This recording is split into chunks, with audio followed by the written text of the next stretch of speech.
Ju Seop feels insulted. He does not like being called a traitor. In his mind, the word is too heavy and unfair. He remembers seeing the metal powers of Lee before. From what he saw, he believes Lee is probably an A-rank player. That means Lee is very strong. Ju Seop also knows Lee seems sure of his own strength. But none of these matters to Ju Seop. He does not care about the position of Lee in the military or how famous he is. He tells Lee that there is something called compatibility and the metal attacks from Lee are not going to even itch him. Lee smirks. He tells Ju Seop that he knows it too, what his ability is compatible with. Then without wasting another second, Lee opens his mouth and flames begin to form in it. Lee recalls his past life. Things were very different then. Ju Seop had a scar on his face and a terrifying power. He destroyed everything around him with his roots. He did not even spare innocent people. Many were caught hurt and even killed in horrible ways. Back then, when Lee and Ju Seop came face to face, Lee continued attacking Ju Seop from the shadows and kept failing. His steel skills were no match for Ju Seop. Ju Seop shouted at Lee, telling him to stop hiding. He did not care if people died. His only focus was to fight and destroy. He made fun of Lee, asking if he would just watch from the shadows as his cannibal tree slaughter and devour them all. Ju Seop's power came from something dark. He was known as the Black Tentacle. He could control roots like those of a man-eating tree. He was not an ordinary player. He was a strong and dangerous A-rank player. Lee finally stepped into the battle. He stood between the wild roots. He was covered in blood and struggled to stay on his feet. The fight was one of the hardest he fought. However, at present, things are different. Ju Seop may be ready to fight, but Lee is on another level, and he already knows all the tricks of Ju Seop. Ju Seop curses Corporal Lee, but Lee does not seem worried. There is a small, strange smile on his lips. It looks like he already knows how this fight will end. Ju Seop sends his roots toward Lee. They move fast, trying to catch him, but Lee moves with ease. He turns and bends like this is just another morning exercise. Ju Seop is full of anger. His eyes are wide, and his breath is heavy. He cannot believe what he is seeing. Corporal Lee moves too fast. His body flows like water, and his speed feels almost godlike. Just when it seems like Lee has shown everything he can do, he surprises again. He jumps so suddenly that he disappears from sight for a moment. Then in a flash, Lee reappears, and his speed now seems even faster, almost like a bullet. In his hands, he is holding his metal spheres. He makes a small motion with his wrist, and the metal balls shoot toward Ju Seop. But Ju Seop is not without skill. His reactions are sharp. He twists his body and commands his tree roots to move with him. The roots create space and cover, helping him dodge the metal projectiles. None of them manages to hit him. Once again, Ju Seop sends out more roots. They stretch and twist through the air, trying to surround Corporal Lee. His goal is to trap him and take control. But Corporal Lee remains calm. He jumps and dodges the grasp of the attacking roots. Ju Seop's face grows tighter with frustration. His eyes fill with disbelief. Each failed move makes his anger worse. He cannot understand how the attacks from Lee, which look so simple, are keeping him on the defensive. But what shakes him even more is the way Lee keeps walking toward him without any fear. Mid-air, Lee lifts his hand once more and makes a familiar gesture. In response, metal balls fall again from above, aimed directly at Ju Seop. Ju Seop does not panic. He forms a strong barrier using his roots, surrounding himself in a thick shell of plant matter. This living shield stands tall like a wooden fortress. From behind the barrier, Ju Seop yells at Lee. He tells Lee that no attack will break through his defense. He calls the metal balls useless and laughs at the effort. Corporal Lee now stands on top of the wooden shield. A wide smile grows on his face. His body is still, but his confidence is loud. He looks at the roots beneath his feet and says that he has now enough firewood. The meaning escapes Ju Seop, who stays focused only on the fight. Ju Seop answers quickly. He says that Lee still has no chance, even from this close distance. He mocks Lee for not understanding what kind of power he truly holds. Then in one sudden motion, Ju Seop reaches toward Lee. He wants to grab Lee's arm and activate his deadly tree power. He wants to let the cannibal roots take over and consume Lee. Lee, however, is still holding a wide smile. Small flames begin to dance at the corners of his lips. Ju Seop still believes he is about to win. He thinks his roots will absorb and break down Lee's arm. But something unexpected happens. Lee activates his body strengthening skill, and his arm turns into hard, shining steel. Ju Seop's roots fail to bite into the metal. They cannot digest it. His power becomes useless against the solid arm. He scratches his head in confusion. Nothing makes sense to him anymore. Lee's strength is not what he expected. Lee, on the other hand, remains calm and sure of himself. He takes a deep breath. His mouth opens wide. More fire begins to glow inside. It is clear he is about to release another powerful attack. The temperature around them rises. At this point, Ju Seop finally begins to understand how dangerous his situation is. His thoughts become messy. Nothing feels real. He remembers only metal balls flying at him a few minutes ago. Now a fire is forming in front of him, and his body stiffens with fear. Panic grows quickly inside him. He tries to escape defeat with words. He begins to beg. He says his mission is important. He tells Corporal Lee that rewards are waiting if the quest is completed. He offers everything in exchange for mercy. His voice shakes, but he hopes the offer sounds tempting. Jang Ju-seop feels confident again. He believes this reward is too good to ignore. He thinks no one could turn it down, but the fire inside Lee's mouth continues to burn stronger. No answer comes. Jang Ju-seop starts to beg again. This time he says Lee can take everything later. He just needs to survive for now. But Lee stays still. His eyes remain cold. He does not trust Jang Ju-seop. He remembers everything from a past life. In that other life, Jang Ju-seop had said the same things. He made the same empty promises. And back then, those words had fooled him. But not now. Lee makes it clear. He will not fall for lies again. His feet do not move. His heart does not soften. Jang Ju-seop stares in confusion. He could not comprehend the mention of a past life. Lee finally ends it. He opens his mouth wide, and a wave of fire explodes from within. The heat swallows everything around. Nothing escapes the flames. From inside the thick shelter, Jang Ju-seop lets out a final scream. Flames cover everything around him, and his voice gets lost in the loud sound of burning fire. No words can be heard. He cannot escape. In only moments, the fire turns him into ash. Outside, a group of lower-ranking soldiers gathers. They prepare to enter Seoul Station. The platoon commander, Lee Minwi, reminds his soldiers that the gate inside the station is unknown. No one can tell what waits beyond. Still, he tells them to stay calm and stay sharp. One by one, the soldiers line up. Their faces show tension. Many of them close their eyes for a moment, trying to find strength. Some hold their weapons tighter. Everyone tries to push away fear. They know this will be hard. Just before entering the station, something appears in front of them. A system alert pops up, bright and sudden. It feels like an annoying message, the kind no one wants to see. The alert warns them. The area ahead is dangerous, but not a single soldier steps back. Each one chooses to move forward. Their courage stands firm. Then, another message comes through. The system explains that once inside the gate, there is no turning back. Only by reaching certain goals can anyone leave again. The soldiers still move ahead. They understand the risk. They've trained for moments like this. Their bodies are tense, but they act. And as soon as they are inside the Seoul station, they begin to move. Each one takes their place. Some watch the ceiling. Others check the corners. All of them feel fear, but no one let it stop them. Just then, Private Park Jun-mo notices something and yells with all his strength. His eyes are stuck on a giant spider lying on the ground in front of him. Its body is huge and unmoving. Even though it looks dead, the sight shakes him to the core. The platoon leader, Lee Minwi, reacts fast. He leans in and rebukes Private Park Jun-mo to calm down. The group moves carefully through the area. Suddenly, a voice rings out, asking who they are. The platoon leader answers at once. He gives their name and purpose. They are the AMT rescue team. On the other side is the guard Un. Un feels surprised at the arrival of the rescue team. Still, he lets them through without delay. Inside, the platoon leader looks around with a puzzled expression. Something feels off. He notices the silence and the lack of injured people. He wants to know what happened to the civilians. Un responds with pride. He explains that thanks to a previous AMT operation, all civilians were safely removed. Every guard followed orders without fail. The evacuation went smoothly and the station is now under full control. Lee Minwi suddenly grows tense. He demands information. He wants to know if the one leading them was a female soldier. He asks again and again.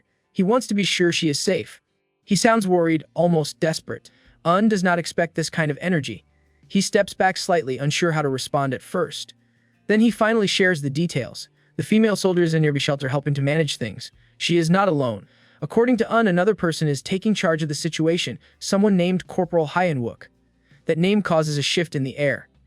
Un says it casually that everyone at the station is currently following Corporal Hyun-wook. Lee Minwi's face tightens. His dislike for Corporal Lee Hyun-wook is no secret. This news feels like a bitter surprise. Private Park Jun-mo jumps in.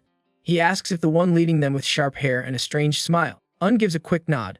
Park Jun-mo then turns to the platoon leader. He says it seems Corporal Lee Hyun-wook is here after all, but the platoon leader does not enjoy hearing that name. His patience runs out. In anger, he yells at Park Jun-mo and reminds him to stay quiet and know his place. Park Jun-mo turns around and says sorry. He does not argue. He knows he cannot speak freely in front of his superior. Lee Minwi steps forward again. He reminds everyone that he holds the C-rank title. He says that Corporal Lee is only an F-rank soldier. In his view, that makes him the one in charge now. Un does not move. But then he raises a point. He asks then how the platoon leader entered this place. There is a rule, he says, a restriction that blocks entry for anyone above level 15. N repeats his question. If the man is such a high-level ranker, how did he get through the gate? Suddenly, silence takes over. The platoon leader freezes. His mouth stays shut. No answer comes. He seems confused. He has no reply. N does not hide anything. He says clearly that he knows Corporal Lee is an F ranker. He has heard the rank mentioned before. But his actions are not based on rank alone. He chooses to follow Corporal Lee because he believes the man is capable. In his eyes, Corporal Lee knows how to lead. Then adds more. He reveals that he is also a C ranker. That means he holds the same rank as the platoon leader. There is no rule that forces him to obey the platoon leader's orders. Keeps going. He tells the platoon leader that this so-called rescue squad only looks like a show of pride. He says they are not really helping. Their actions look more like arrogance. Then he asks the platoon leader if he is really here to save them, then what his plan is. He asks how the civilians will be saved. He wants to know if the platoon leader even has a way out. The tune is cold but fair. He speaks from reason, not emotion. The platoon leader can feel the pressure now. His earlier confidence disappears. His face becomes tight with stress. In a shaky voice, he suggests a simple plan. He says they should build a wall at the entrance. The idea is to create a small path and hold their ground. But the words feel rushed. Just then, Vice Platoon Leader Seonha rushes towards them. She looks serious. She says they have a real problem. The platoon leader runs toward her, and his eyes search her face for signs of injury. He wants to know if she is safe. But Seonha does not respond with kindness. She looks directly at him and demands an explanation. She wants to know why he came in the first place. He says he came to rescue her. But Seonha cuts him off before he can say more.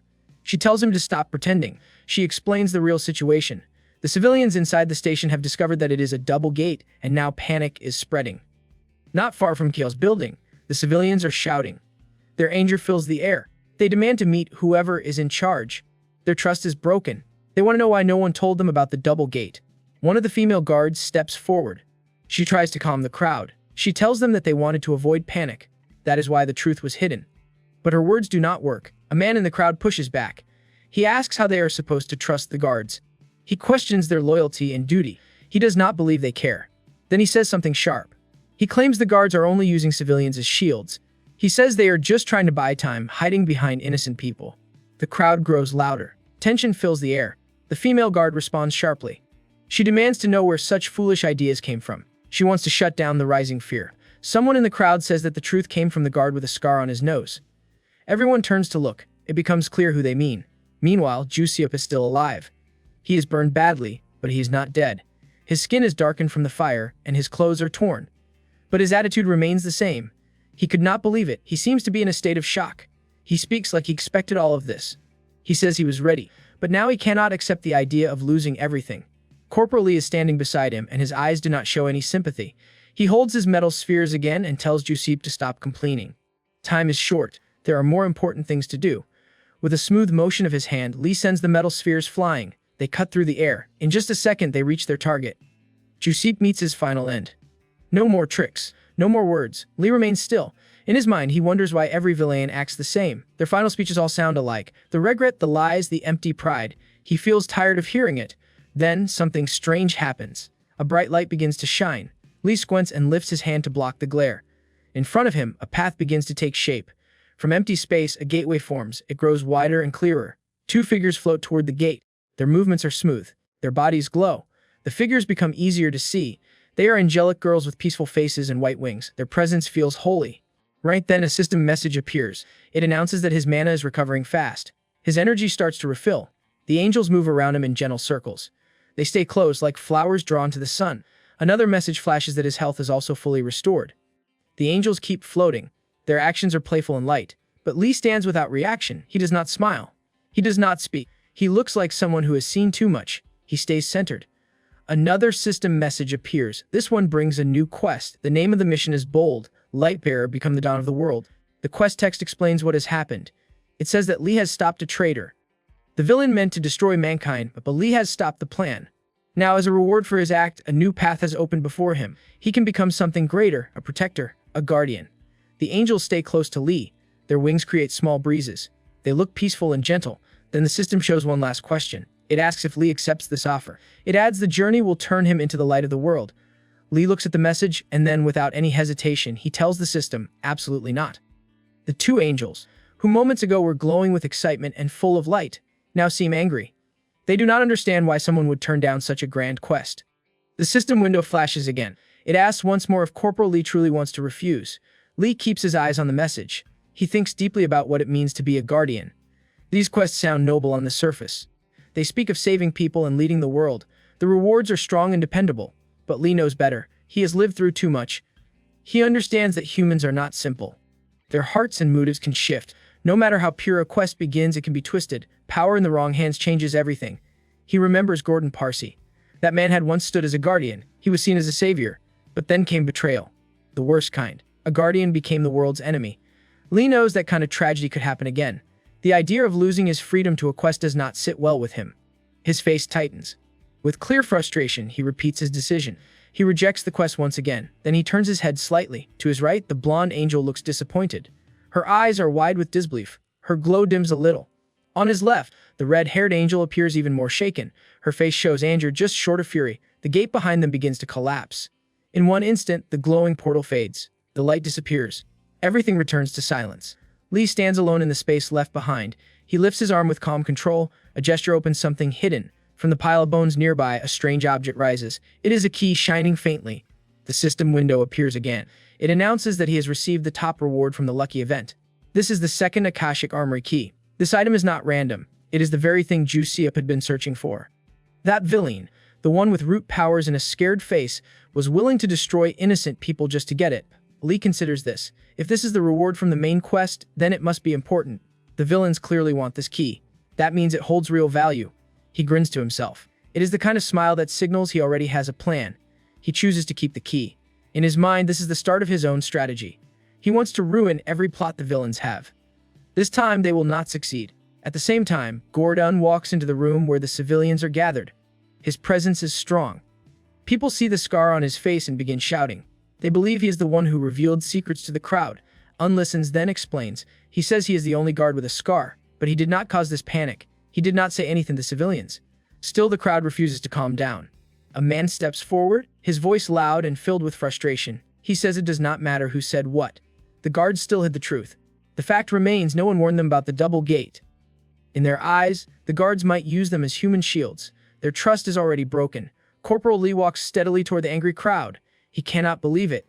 Even in death, Ju Seop seems to be causing problems. His lies continue to spread through the frightened civilians. Meanwhile, the platoon leader steps forward to help. He tries to calm one man who looks ready to explode. The man's anger fills the space. The platoon leader speaks with urgency. He tells the crowd that if they cannot trust the guards, they should at least place faith in the AMT rescue team. He asks them to listen and stay calm. Corporal Lee watches the scene with quiet amusement. To him, it feels like history repeating itself. In his past life, Major Kim had also stirred up confusion during the SEAL Station crisis. This time, instead of coming in person, Major Kim sent Lee Minhui, the platoon leader.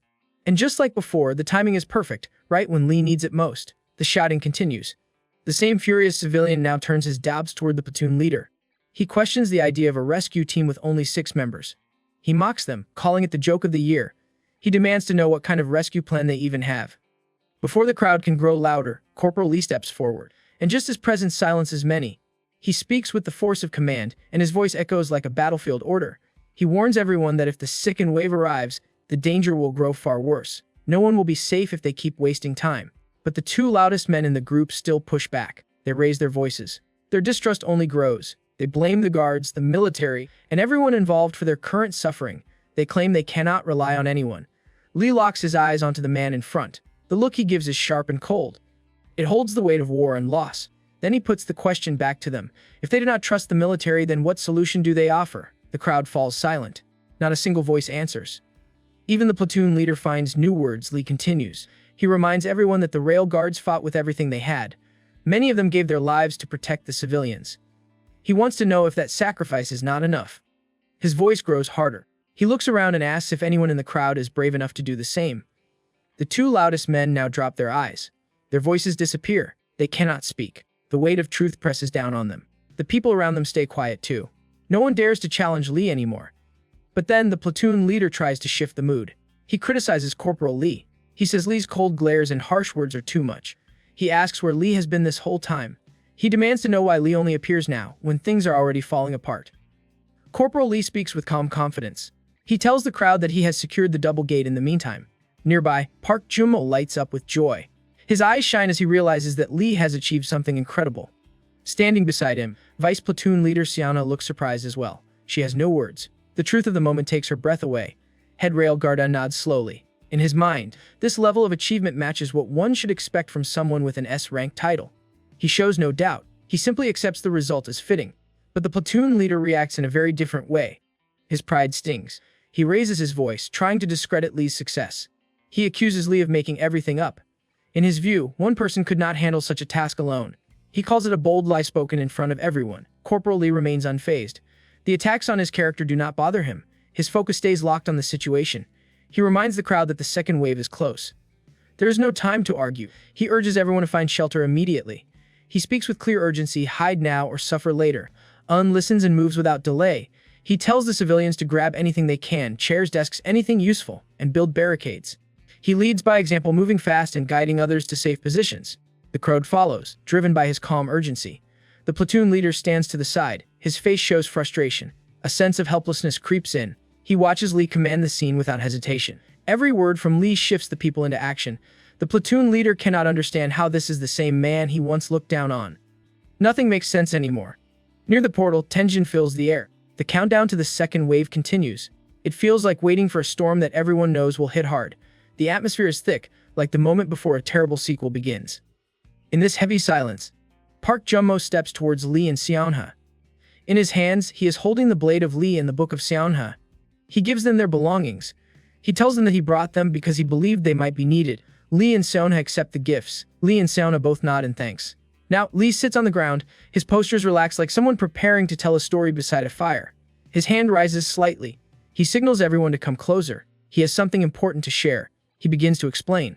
The spider monsters from the first wave were not listed in the monster manual. They were unknown.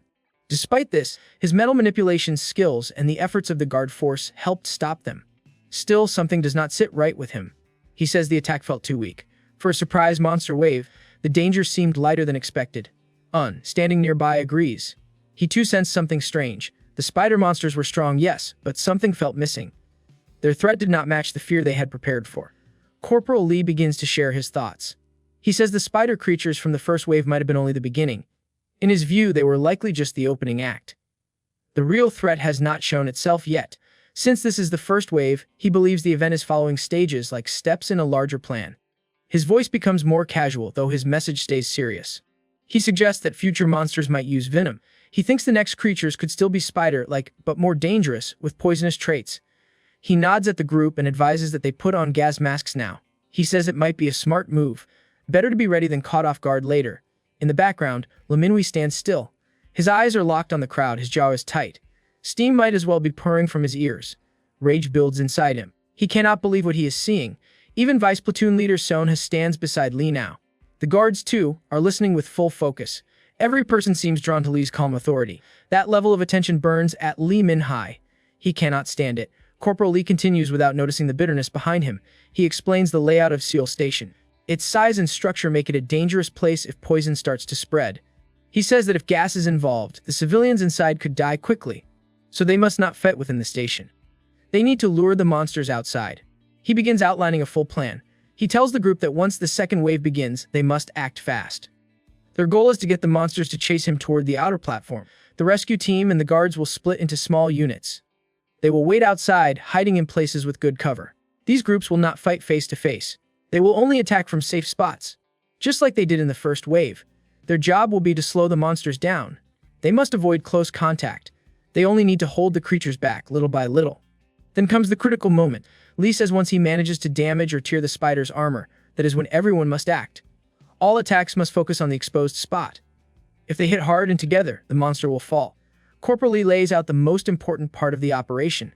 For the plan to succeed, he says the platoon leader and the vice platoon leader must oversee the battlefield from a high vantage point. Their position will be critical to guiding the units and keeping the formation strong. Hearing this, Minhwa feels a sudden burst of confidence. The idea of standing side by side with Vice Platoon Leader Seonha fills his thoughts. In his imagination, it is almost like a dream come true. He quietly repeats the idea to himself, proud and pleased. Lee continues explaining the mechanics of the plan. If the platoon leader uses his warp skill again and again to teleport Lee across the battlefield, then Lee can use all his energy, mana and stamina, on attacking the monster directly. If the vice platoon leader focuses her power on restoring the platoon leader's mana, the two of them can keep the teleportation loop going for the entire fight. It would give Lee a chance to strike hard without worrying about movement. Lee then points out something else. There is only one person present who understands unit positioning, monster behavior, and raid tactics well enough to guide everyone safely. That person is the platoon leader. Minhwa adjusts his mask.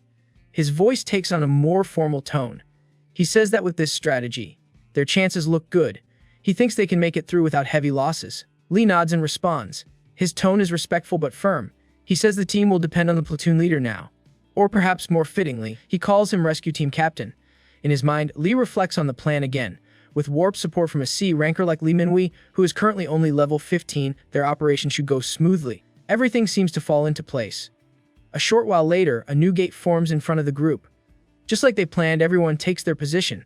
They wait quietly for the monsters to appear. Lee informs them to stay ready. He tells them this marks the start of the second wave. Suddenly, a bright red system window flashes into view. The message is simple but serious.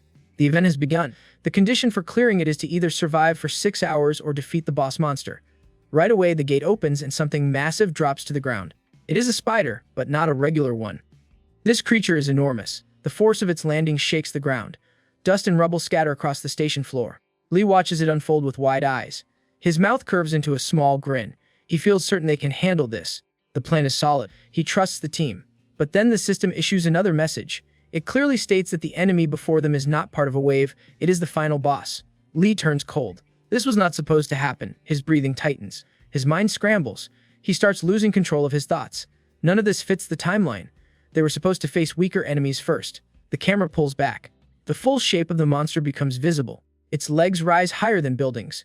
Its body is a mountain of chitin and muscle. Next to it, even someone like Corporal Lee, tall and trained, looks small and powerless. Now the truth is clear. This is the actual boss monster. There are no waves coming before it. There is no warm-up. Only the final fight. Panic breaks through his calm attitude, and the fear takes over. With every ounce of energy in his lungs, he screams out for everyone to run. And that was it from today's video. I hope that you liked the video, and if you did, hit that like button as the goal for today is 1,500 likes. Comment next part down below to see what happens next. Also, consider subscribing with the notification bell on to get notified as soon as a new video drops onto the channel. You can also join the channel to support me financially and watch videos before public release. I'll meet you in the next video. Until then, thanks for watching. The platoon leader gets utterly confused by this. He could not understand why Lee had ordered everyone to run. But then he decides to take control. He shouts with authority, telling the soldiers to stay in their current spots and hold the line. Their plan remains the same. They must lead the behemoth away from the civilians, no matter what. The enormous behemoth now looks around the battlefield. Its eyes fall upon the lifeless body of its fallen comrade, lying like broken garbage. The blood-stained ground makes the beast groan in frustration. Its mood darkens and it begins to lower itself slowly. Right in front of it, Lee is standing tall, still struggling to understand what is happening. He recalls details from his past life. This monster was supposed to show up after the second wave, not during it. Something has changed. Something huge, but he has no time to figure out why. Right now, he must face reality. Soldiers and officers still on standby. Their ears ring from the terrifying sound of monstrous roars, sharp and painful like needles tearing through the air. Yet they wait. Lee refuses to back down. He stares at the huge beast in front of him. The behemoth, angry and wild, lashes out with a powerful strike. It swings its arm down in rage, aiming to crush Lee. But Lee quickly moves back, not once but twice, avoiding the crushing blow. The giant's hand slams into the ground with such brutal power that the concrete splits apart like dry clay. In that moment, a terrifying truth hits Lee. If he fails to stop this monster, everyone here will die. No one else is strong enough to face it. No one else is standing between this creature and disaster. It has to be him. Only him. The battle heats up. Lee prepares to unleash his metal powers. He charges up and sends out a powerful metal smash. A strange light flashes above the behemoth's head, creating a moment of suspense. But this impressive smash does not come without a price. Lee's mana begins to fall fast, dropping down to 72%, but the smash attack does nothing. The monster is still standing there, not even scratched. The expected burst of destruction fades away, disappearing like smoke. A system message suddenly appears in front of Lee. It explains why his attack failed. The monster's steel-like body is stronger than the force of the metal smash. Lee stands frozen, completely confused. It feels like he just got hit with an invisible slap. His strongest move has failed, and now the monster is reacting. The behemoth does not wait. It strikes back fast with its massive sharp leg, aiming right at Lee. The attack comes dangerously close. Only a few inches stand between him and death. But Lee still has more skills to use. Using his metal manipulation, he pulls off an incredible midair move, avoiding the giant leg just in time. The attack rushes past him, missing him by a hair's width. Lee finally understands why his metal smash felt like nothing to this beast. The monster is simply too massive, too powerful. He realizes his regular attacks are useless against it. If this monster can slice a concrete pillar like a vegetable, then his steel body transformation skill will not help him at all. Even with all this pressure, Lee refuses to give up. Another deadly strike from the monster comes at him, but he reacts quickly, flipping and spinning midair with the grace of an athlete. With courage burning in his chest, he makes a bold choice. He lands on the monster's leg, and without hesitation, he starts running up the side of the massive beast, ready to face it head-on. Something has clicked inside his mind. He has an idea bold and dangerous, but filled with possibility. He knows he is small compared to this giant creature, but when a person has nothing left to lose, then taking risks becomes the only option that makes sense. The platoon leader and vice platoon leader are still on the battlefield. They are standing above where Lee told them to be, but both of them are startled at what they are seeing. Lee is not going according to the plan. The platoon leader instantly lashes out at Lee, furious that he is ignoring the original strategy. The plan was to lure the behemoth outside, away from the civilians, and here stands Lee, fighting it alone. In his mind, Lee recalls a meeting with platoon leader Lee Min-hee from his past life, when with the help of platoon leader, he was able to defeat the same boss monster. Back then, Lee was younger and more formal, always addressing his superior with full titles, calling him Tactical Action Officer Lee Min-hee. But Min-hee never liked that. He often made light of it, asking if Lee was trying to be polite just to win favors or avoid trouble. Stepping from the shadows in that memory, Lee had thanked Min-hee, saying that he only survived because of the help he received. But Min-hee, never one to accept praise easily, shrugged it off. He always said he was just doing his duty, no more and no less. Yet Lee had felt something deeper. He appreciated not only the support but also the trust they had built in the heat of battle. That connection mattered. In the present, that memory continues to echo in his thoughts. He remembers Min-hee claimed to have memorized every tactical manual that an officer must study. It made Lee wonder if Min-hee was truly serious. But then Min-hee responded in a way that left a mark on him. Min-hee explained that it is not just about learning from books. Real strength comes from allowing that knowledge to settle, from letting it grow slowly inside the mind. Only then can it become part of a soldier's instincts. And for someone like Min-hee, who uses warp abilities that demand perfect timing and razor-sharp awareness, this deep understanding is absolutely necessary. Min-hee always believed that raw information alone means nothing. What truly matters is how it is used. Every move he makes reflects his will to survive and protect others. Over time, his actions turned into proof that real battlefield experience is what shapes a true tactician. Now, back in the present, everything feels just as intense. The platoon leader, Lieutenant Lee Min-hee, is shouting at full volume, his voice booming across the area. He cannot stay calm, watching Lee throw himself at the behemoth like this. From his point of view, this is complete madness. But Lee is fully locked onto the giant monster before him. He flips through the air, twisting and dodging with incredible speed. Each movement demands more energy, and his metal manipulation powers are working non-stop, draining his mana by the second. Earlier, his mana had dropped to a worrying 45%. But now, it sinks even lower. Within moments, it falls to just 32%, and the fight shows no signs of slowing down. Even though the situation looks hopeless, Corporal Lee stays fully focused. His movements are not just wild survival tactics. Every step, every twist through the air follows a plan. A strange, risky plan that most would never dare to try. But Lee trusts that Lieutenant Lee Min-hee, with his sharp battlefield mind, will understand what he is trying to do. Another heavy leg from the behemoth crashes toward him. Once again, Lee flips away with perfect midair control. Around him, the battlefield continues to break apart. Another strong concrete pillar crumbles, but it is at this exact moment that platoon leader Lee Min-hee notices something strange. The monster is not missing on its own. It is being led.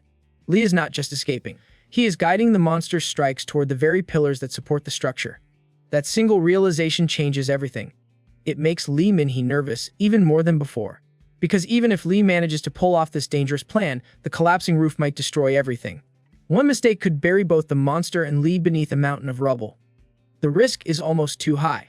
Knowing that time is running out, Lee Min-hee turns to the vice platoon leader beside him. He asks her to focus and gather every drop of mana she can. She looks at him, clearly confused.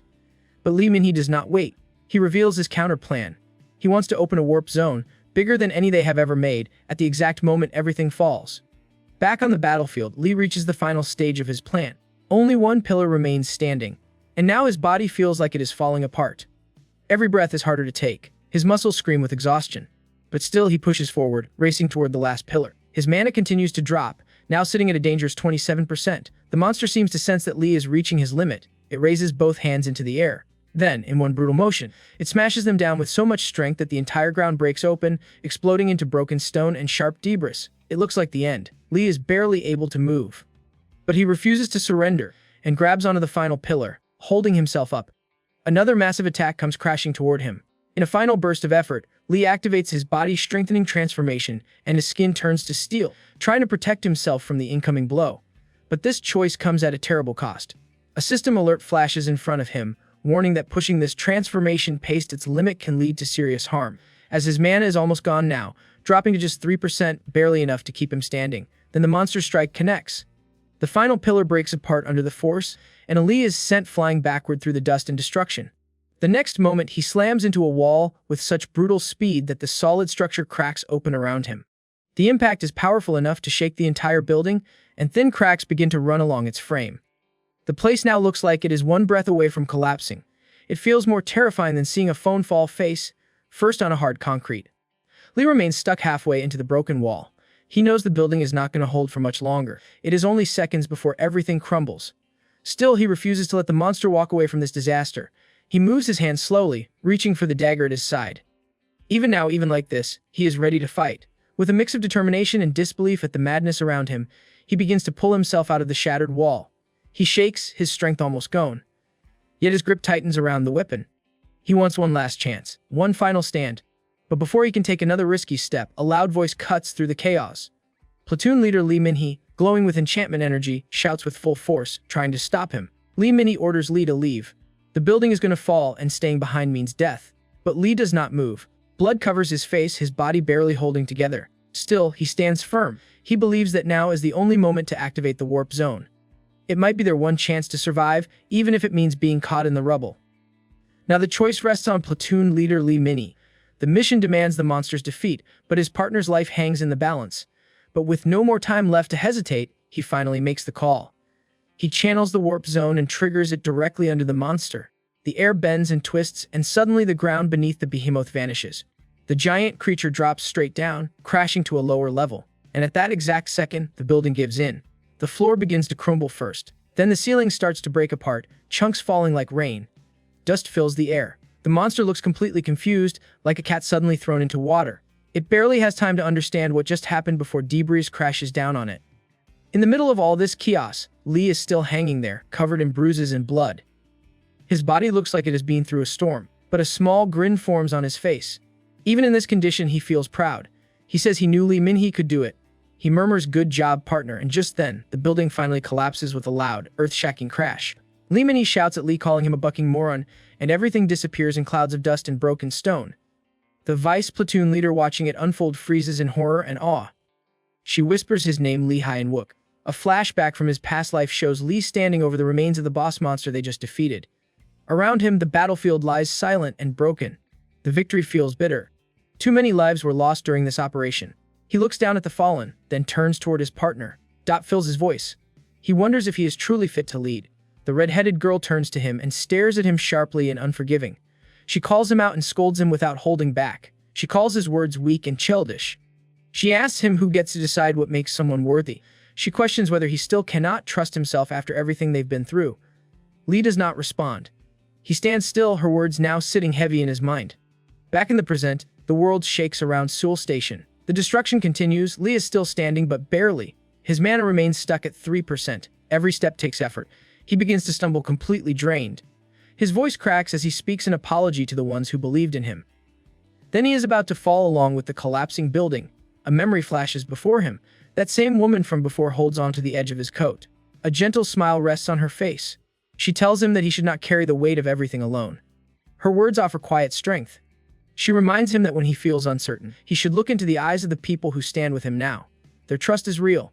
In the present, the chaos has not ended. Both the vice platoon leader and Lee Min-hee are in position, ready to catch him. It turns out Lee Min-hee is using his warp skill and has opened a portal just near Lee, and the vice platoon leader has extended her hand for Lee. Dust still floats through the air. Lee, bruised and bleeding, manages to open one eye. Through the dust, he sees them, his comrades, standing firmly, reaching out. He passes through the warp. Then the vice platoon leader grabs him midair, pulling him in safely.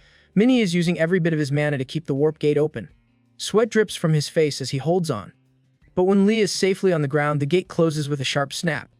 In the next breath, the station comes crashing down. The impact sends rubble flying through the air in every direction. It looks like a scene from a massive action film, filled with chaos and destruction, only much more real. Outside Seoul Station, a red system alert flashes across the sky. The warning is loud and clear: the boss monster has now appeared. Almost 5 hours remain before the anomaly ends. The final battle is about to begin. Not far away, A reaches the command post and brings urgent news. The media is in full panic. Reports of the boss monster are spreading everywhere. Reporters are demanding answers and the pressure is building fast. Standing there, the battalion commander listens with clenched fists. His face is tight with frustration. Steam might as well be rising off him. It feels like watching a kettle right before it boils over. Not far away from him, the Flower Guild president is soaking up the gossip from her manager, who whispers the juicy tidbit that the director and vice president have hinted rather strongly that if she continues with her current tactics, then her reign as the head of the attack squad might be as short-lived as a snowball in a sauna. Hearing this, the woman is on the verge of exploding. She accuses the so-called brothers of setting a trap, of circling her like wild dogs ready to bring her down. Her anger grows with every sentence. It feels like they've been waiting for this chance, picking the perfect time to strike. But then the chaos pauses as the battalion commander and the Flower Guild president lock eyes. It is an awkward moment thick with tension like two cats eyeing the last piece of fish on a hot roof. The commander's stare is strong and sharp, almost like it could pierce through her. She does not back down. She snaps and tells him to stop looking at her like that. She then decides that enough is enough. Something needs to break this cold moment. She thinks for a second and then realizes what she must do. Reaching into her pocket, she pulls out her phone with shaky hands. She bites her nails without noticing and decides to make the call. She says to herself, of all the people, it has to be him. But now there is no choice. She takes a deep breath and taps his name in her contacts. The name in her phone is saved as Crazy Dog. She finally dials the number. Meanwhile, Seal Station now lies in ruins. Smoke rises from broken ground and shattered buildings. But through all the destruction, Lee is still alive and kicking. Dirt covers him and his clothes are torn, but he is breathing. Around him, his companions are safe too. The vice platoon leader is kneeling beside Lee. She is focused on healing him. She softly admits that, for a moment, she truly believed this would be her end. But now, they are alive, and that matters more than anything. Lee is sitting still, and his eyes are heavy with doubt. The world around him has changed too much. The knowledge he once trusted, the things from his past life, now seem to slip through his fingers like sand. Everything feels different. The rules have shifted. The future he imagined feels far away, almost unreachable. Nothing makes sense anymore, and the chaos around him only adds to the pressure. The vice platoon leader stays calm, her hands glowing gently as she works to heal Lee. However, the platoon leader looks ready to explode. His jaw clenches and his eyes burn with frustration. His anger rises like a storm held just beneath the surface. Without warning, he steps forward and grabs Lee by the collar. He does not hold back. He accuses Lee of acting alone, of breaking from the team. He reminds him that the mission almost failed. He points to the vice leader and says that only her quick action saved them. He explains that a plan means nothing without trust. Each person in a unit must do what they promise. Trust is the only thing that holds a strategy together. Lee does not speak. Instead, a memory comes rushing in. A friend from the past once said the same thing. The voice in his mind feels close and real. A small grin creeps onto his face. The confusion in his eyes clears. He cuts off the yelling with a sharp reply. He says this is not the time for deep talks. Then something unexpected happens. He offers a quiet thank you. The words from the platoon leader and the memory of his friend seem to give him clarity, and his next steps become clear in his mind. The platoon leader watches him closely. Doubt still lingers in his face. He does not believe Lee will follow the plan. He fears Lee will charge forward alone again. He reminds him that most people cannot take the same punishment. Not everyone has a body built to survive everything. The platoon commander was just as shocked as anyone when he saw Lee springing back to his feet like a cat with 9 lives. Just then, Lee gets up and says the boss monster about to come out from beneath the ruins. He also adds that he already has a plan to greet it. He grins with confidence, like someone who could sell anything to anyone. He tells the group they are about to bring down a storm. Not just any storm, but a real one. He gets the team fired up. He tells them that this fight will need everyone together. Only by uniting can they shock the monster into giving up. With a voice full of fire, he announces their secret weapon this time is none other than Park Junmo. Junmo hears his name and looks around, confused. His face shows the same thought he always has in moments like this.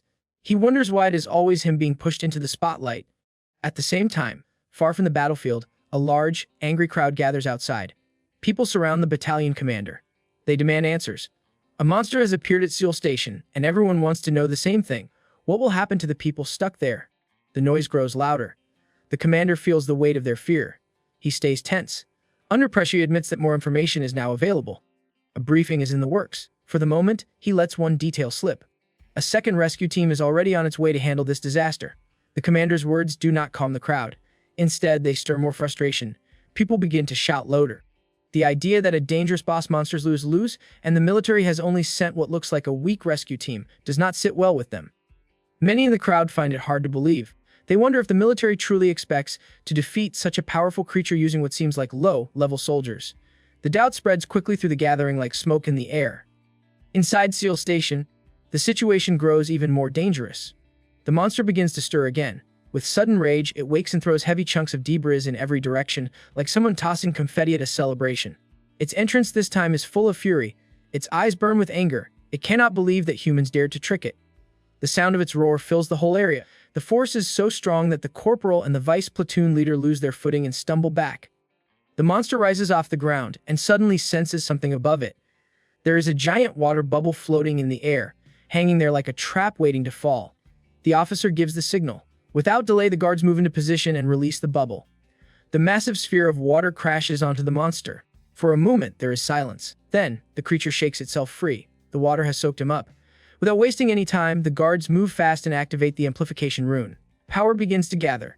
Lee, filled with energy, turns to Park Junmo and calls out to him, urging him to begin the real attack. Junmo responds without hesitation. He gathers lightning in his body, then channels it straight into the rune. Bolts of power shoot forward, aimed directly at the monster. The monster howls with pain. It twists and writhes, overwhelmed by the sudden attack. Junmo pushes harder. He refuses to stop. His hands tremble, but he keeps sending out wave after wave of electricity. Lee continues to shout, encouraging him. He tells Junmo not to slow down. They are almost ready. There is one final move left. A giant frost rune waits in the background, prepared to end the fight. Then comes a sudden turn in the story. A powerful new figure bursts into the scene. He orders everyone to stop, and no one dares to disobey. The command is sharp, final, and leaves no room for argument. In the very next moment, the atmosphere changes. Something unseen presses down hard on every living being in the area. Park Junmo, caught mid-attack, struggles to stay upright. The monster also feels it. Outside, the scene remains chaotic. The crowd continues to demand answers. The battalion commander, still holding his ground, faces their rising anger. Then, he reveals what everyone has been waiting to hear. This time, the backup team is not just another group of soldiers. This time, they have sent someone truly powerful. An S-class player with no level restrictions is now in the game. The name hits like a shockwave, tease in hand. People recognize it instantly. This man is not only the highest-ranked player in Korea. He also stands as number 9 in the entire world. Now, inside the station, he steps forward toward the monster without hesitation. Confidence flows from him like heat from fire. He tells the others to move aside. He has this under control. Even Lee cannot help but grin. He reflects, so this is an S-ranker's authority. He is finally here, the lazy tiger. Meanwhile, Taesin prepares to attack, and his hands begin to glow. Flames spark to life around his fists, burning hotter with every second. He shouts at top of his lungs to others that he doesn't like eating on the same table. And if he catches anyone drooling on his prey, they are dead. Hit that like button, as today's goal is 500 likes. Also, consider subscribing with the notification bell on to get notified as soon as a new video drops on the channel. Back to the story, Lee reflects. Since the future he believed was already planned now feels changed. He cannot fully trust the information he held. At first, his idea was simple. He would walk away from the reward and wait quietly for 5 hours, hoping that the monster would eventually disappear without a fight. But now, the sudden arrival of Taesin changes everything. This is not just any new development. It feels like fate is stepping in. He reflects back to his previous life, the one where he too had once reached S rank, free of any level restrictions. In those days, S rank players had a reputation for clearing dungeons alone, with no need for teams. Taesin had been a prime example of that strength. Back then, the entire station battle had ended with Han claiming the clearing reward. That victory only strengthened his legend as someone who could not be defeated. A big part of that legacy came from a rare treasure he had gained, the secret item of Manan Maklur. That item, a piece of armor with unbeatable power, had made Han nearly untouchable. Now, standing here in this new timeline, Lee feels something different. Not frustration, but a sharp mix of curiosity and hunger. A grin forms slowly on his face. In his thoughts, he sends a word of thanks to Taesin. Because of Han's sudden arrival, Lee no longer needs to step back or let go of the reward. The path has opened. The opportunity is now within reach. Taesin is now sitting on his table. And when it comes to the most prized item, the one everyone would fight for, Lee makes it clear in his own way. That item is his plate. And he is the one eating it. Meanwhile, the monster, full of rage and unwilling to wait, charges at Han. The attack carries all its strength. But Han meets it with ease. One calm motion of his hand stops the violent strike in its tracks, as though brushing away a weak gust of wind. His control speaks louder than words. Standing tall, he seems untouchable. He is clearly operating on a level of his own. With a confident grin, Han prepares to strike back. His armored hand begins to shine, glowing brighter with every second. That light signals something dangerous, something final. The counterattack lands hard. The monster is thrown across the area, crashing into the ground with a sound that echoes through the entire station. Dust rises in thick clouds. Onlookers can barely keep their eyes open as the shockwave rolls past them. It is their first time witnessing such overwhelming power up close. The name Fist King now feels real. Then something unexpected happens again. Dust slowly settles. People strain their eyes to see. What they find leaves them stunned. The monster stands back up. Not a single wound marks its body. No scratches. No blood. Nothing. Hantizan narrows his eyes. For the first time, he realizes that this fight might not be as simple as he thought. Hantizan bursts into the air with explosive speed. Fire trails behind him, painting the sky with streaks of flame. His movement slices past the towering monster. In midair, he stops for just a moment, adjusts his direction, and then dives straight down like a falling meteor. His glowing fist is locked on its target. The punch lands with thunderous force. Han hovers in the air, his body's fist still radiating energy. Below him, the monster staggers back, clearly shaken. The full power of the Fist King's blow sends the beast crashing down, its massive body hitting the ground with a dull, heavy thud. The impact is so strong that nearby soldiers are thrown off their feet, flying in every direction like bowling pins. Thick dust spreads across the battlefield once again. Amid the chaos, Lee appears in the cloud of smoke. His arms are wrapped around the vice platoon leader, shielding her from the shockwave. Once the dust begins to settle, she turns to him and quietly explains that she gave him a small mana blessing. But her voice carries hesitation. She says she cannot give more, because she believes the others may need her support later. Lee responds with a calm smile. He tells her not to worry about him. He says he will be fine. He adds that he does not plan to rely on his body anyway. Then, without warning, he slips his hand away from hers and leaps down from their position, heading directly toward the monster. In the distance, the platoon leader watches with a tired sigh. He mutters a few words, clearly annoyed, wondering what kind of crazy stunt Lee is planning this time. Back on the field, the Fist King continues his assault. His face lights up with joy, almost like someone having too much fun. He drives punch after punch into the monster, treating it like a giant punching bag. The creature, unable to keep up with the relentless attacks, begins to break apart. Its body weakens. Pieces of it start to crumble. Then, right before the monster can completely fall apart, Lee steps in and activates his technique. Mana surges through him, and his metal smashing skill hits the monster at the perfect moment. Something about the move feels unexpected. The Fist King freezes for a split second. He feels something off. It becomes clear that someone is trying to steal the final blow. Suddenly, the monster's kiss bursts open. The explosion rains pieces of its insides across the battlefield. The body collapses in on itself, no longer able to hold form. Hantizan lands quietly. He seems angry. A glowing window appears in front of Lee. The system message explains everything. It reveals the skill Lee used, Metal Smash, a rank D ability. It works by using mana to crush metal, and the amount of mana needed depends on how much metal is targeted. Lee now stands with only 13% of his mana left. At this moment, Lee steps beside the Fist King. The two warriors now look down at the fallen beast together. One seems amused, the other clearly not. Han turns his head and makes it clear that he wants an answer. He wants to know what Lee is really after. The Fist King turns toward Lee and reminds him of the clear warning given earlier, that no one should interfere with his kills.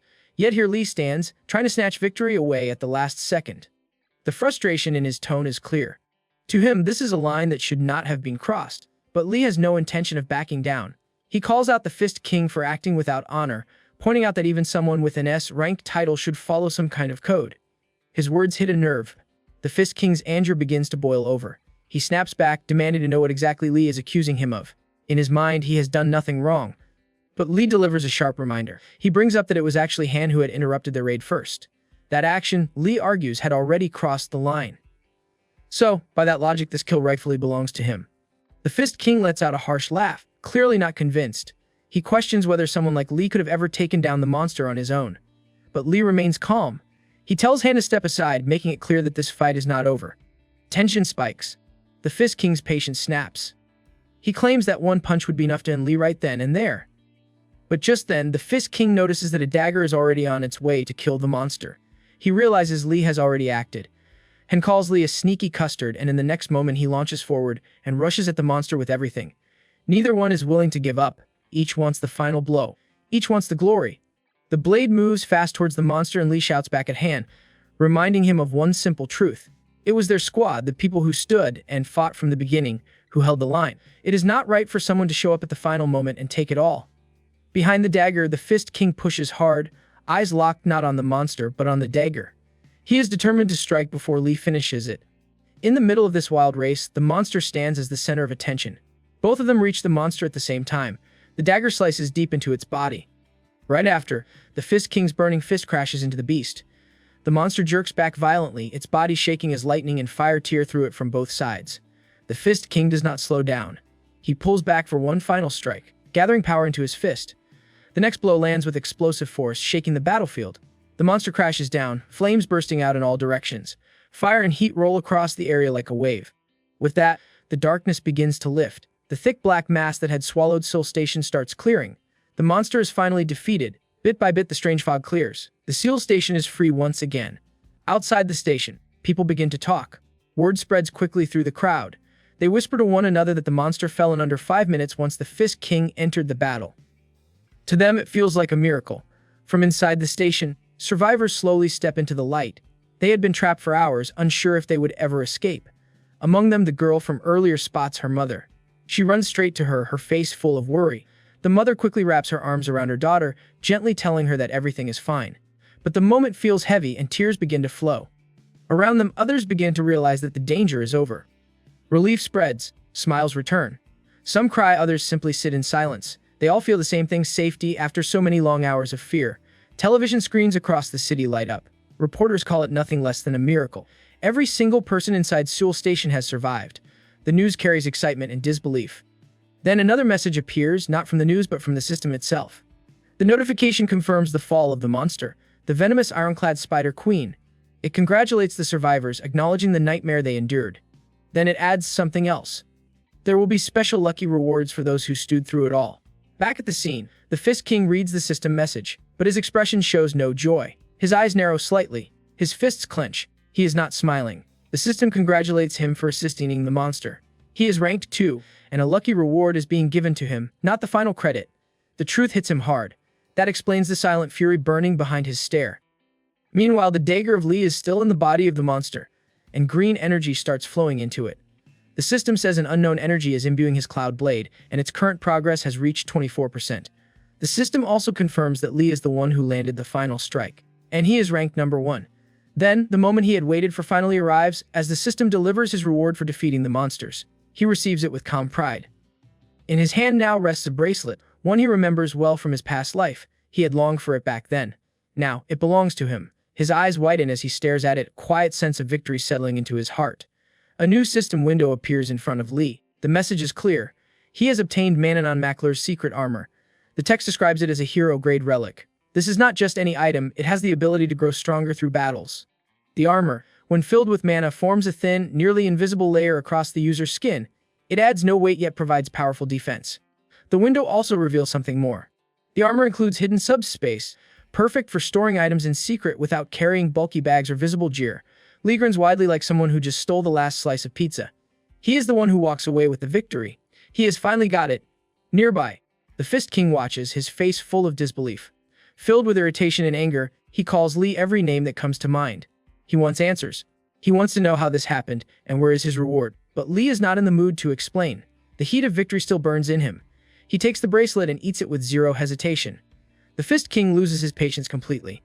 But Lee does not flinch. He slowly turns his head, throwing a glare so sharp it feels like it could slice through steel. The message behind his look is simple. He wants to know what reward the Fist King is even talking about. Lee says, the ones who truly saved the day were his team, the group who stayed from the beginning, held the line, and risked everything. If anything, the Fist King should be showing gratitude for being allowed to join their fight at all. With those thoughts made clear, Lee walks away. The air behind him almost crackles, like the moment after a mic drops to the floor. The Fist King is left standing there, face red with anger. But credit must be given. The Fist King refuses to give up. He stays where he is, unwilling to let the matter go. His pride keeps him rooted. He begins to argue again, claiming to understand the system better than anyone else. He says his contribution during the fight made up 70% of the total effort. In his eyes, that should count for more than any last-minute blow or clever trick. He insists his part was bigger than Lee and his team. He says he has spent 6 full months in isolation, training for moments like this. All of that effort, only to be pulled into a sudden battle and then left behind in the reward pool. He believes he deserves at least a hero-grade item, something that reflects his strength and sacrifice. He wants compensation. He demands to know how Lee plans to fix this imbalance. But Lee shows no interest in the conversation. He hears the anger. He sees pride. But none of it changes his stance. The arrogance in the voice of Fist King only pushes Lee further away. To him, the moment is already over. The reward has been claimed, and nothing the Fist King says will change that. A sly grin slowly spreads across the face of Lee. In his mind, the Fist King's complaints sound like a joke. This man is actually arguing about compensation and contribution in front of someone who got pulled back into military duty from his past life. A soldier, forced to return for something so absurd, now stands listening to complaints from a self-imposed exile. The irony is almost too much. Suddenly, the air shifts. Energy crackles all around them. Flames swirl tight around the Fist King's body, growing more intense, as if something inside him is ready to blow. He asks whether Lee understands who he is dealing with. But Lee doesn't flinch. He simply shrugs, silently daring the man to go ahead. He is not afraid. Not even a little. The Fist King can continue ranting about his lonely training and high contributions. Lee has heard it all before, but in his view, none of that matters. If rewards were truly handed out based on time spent and hardship endured, then no item would ever be enough to match what Lee has given up. So, in this moment, he is more than ready to bring the fight, holding nothing back. The Fist King makes his move.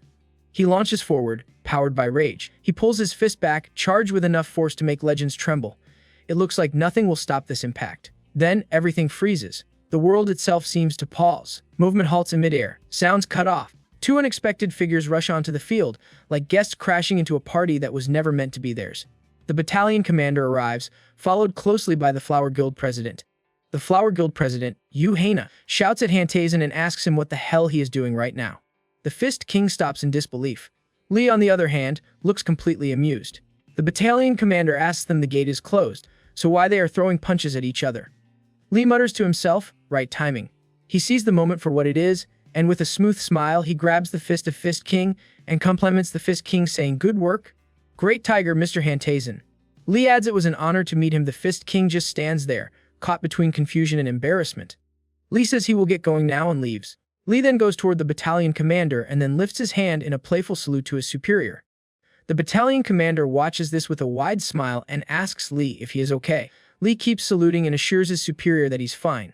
The Fist King, however, is nowhere near amused. He shouts at Lee and asks him to return. But before it can turn into another scene, Yu Haina steps in. She tells the Fist King to stop, with no room for argument.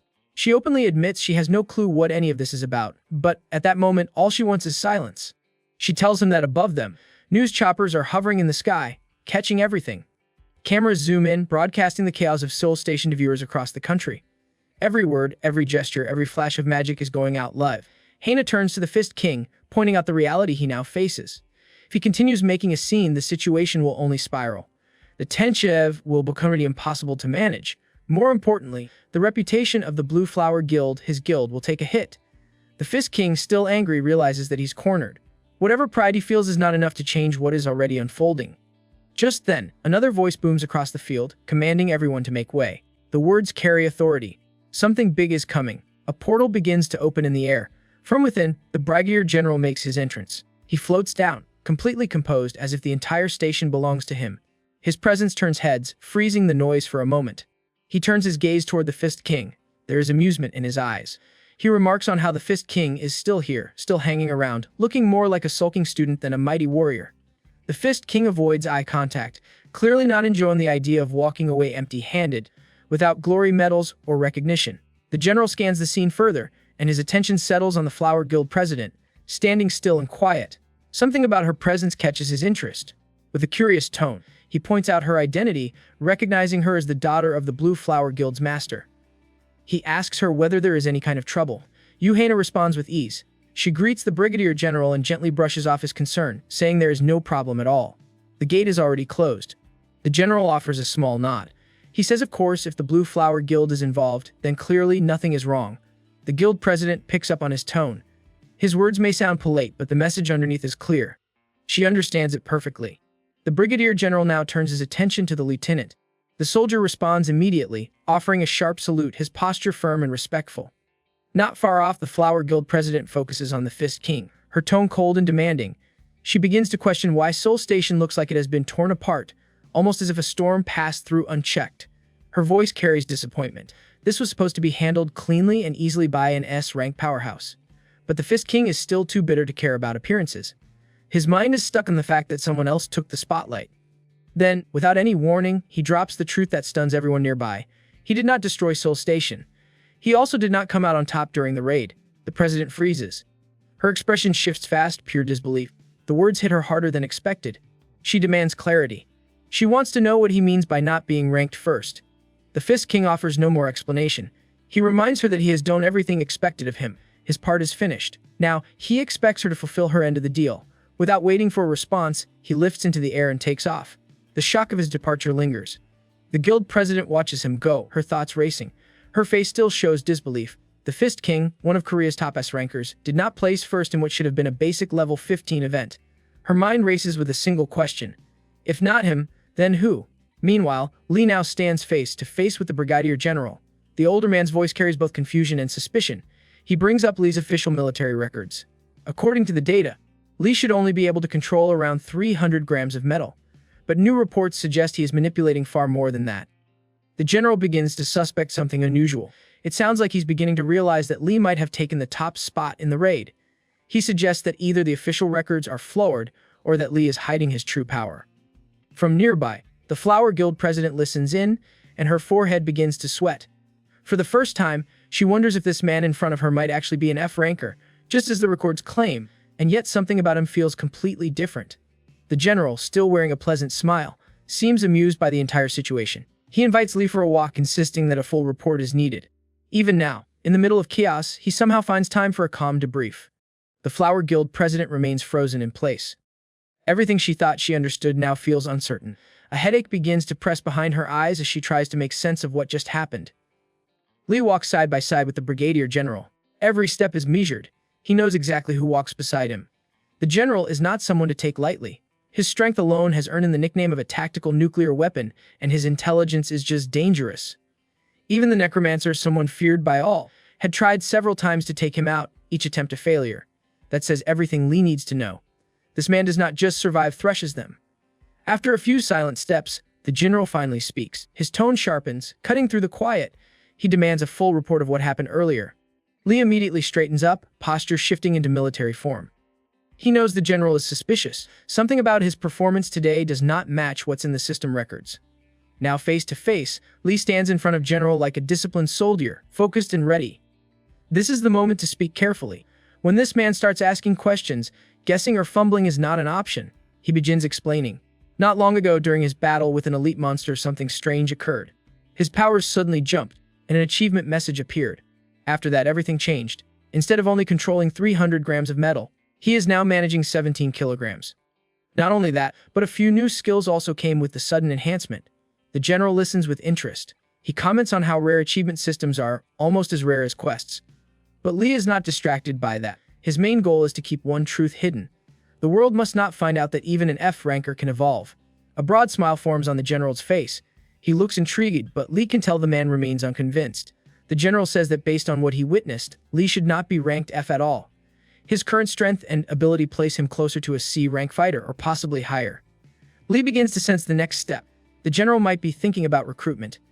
But instead of pushing that conversation, the older man simply nods in approval.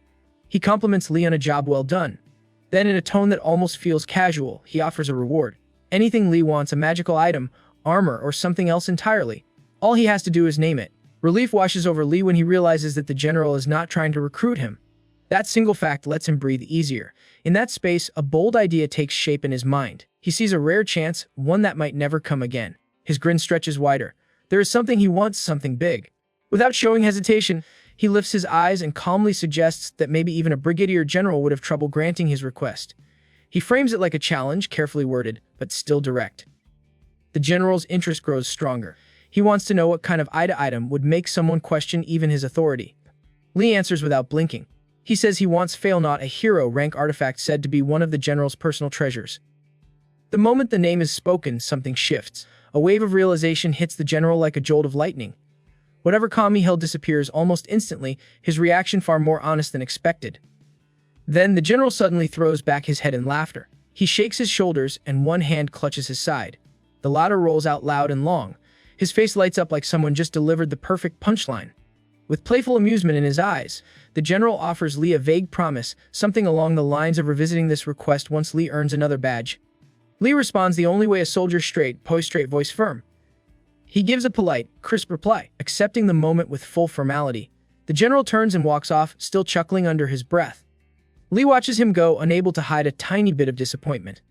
He knew this would be the answer. He saw it coming long before he asked.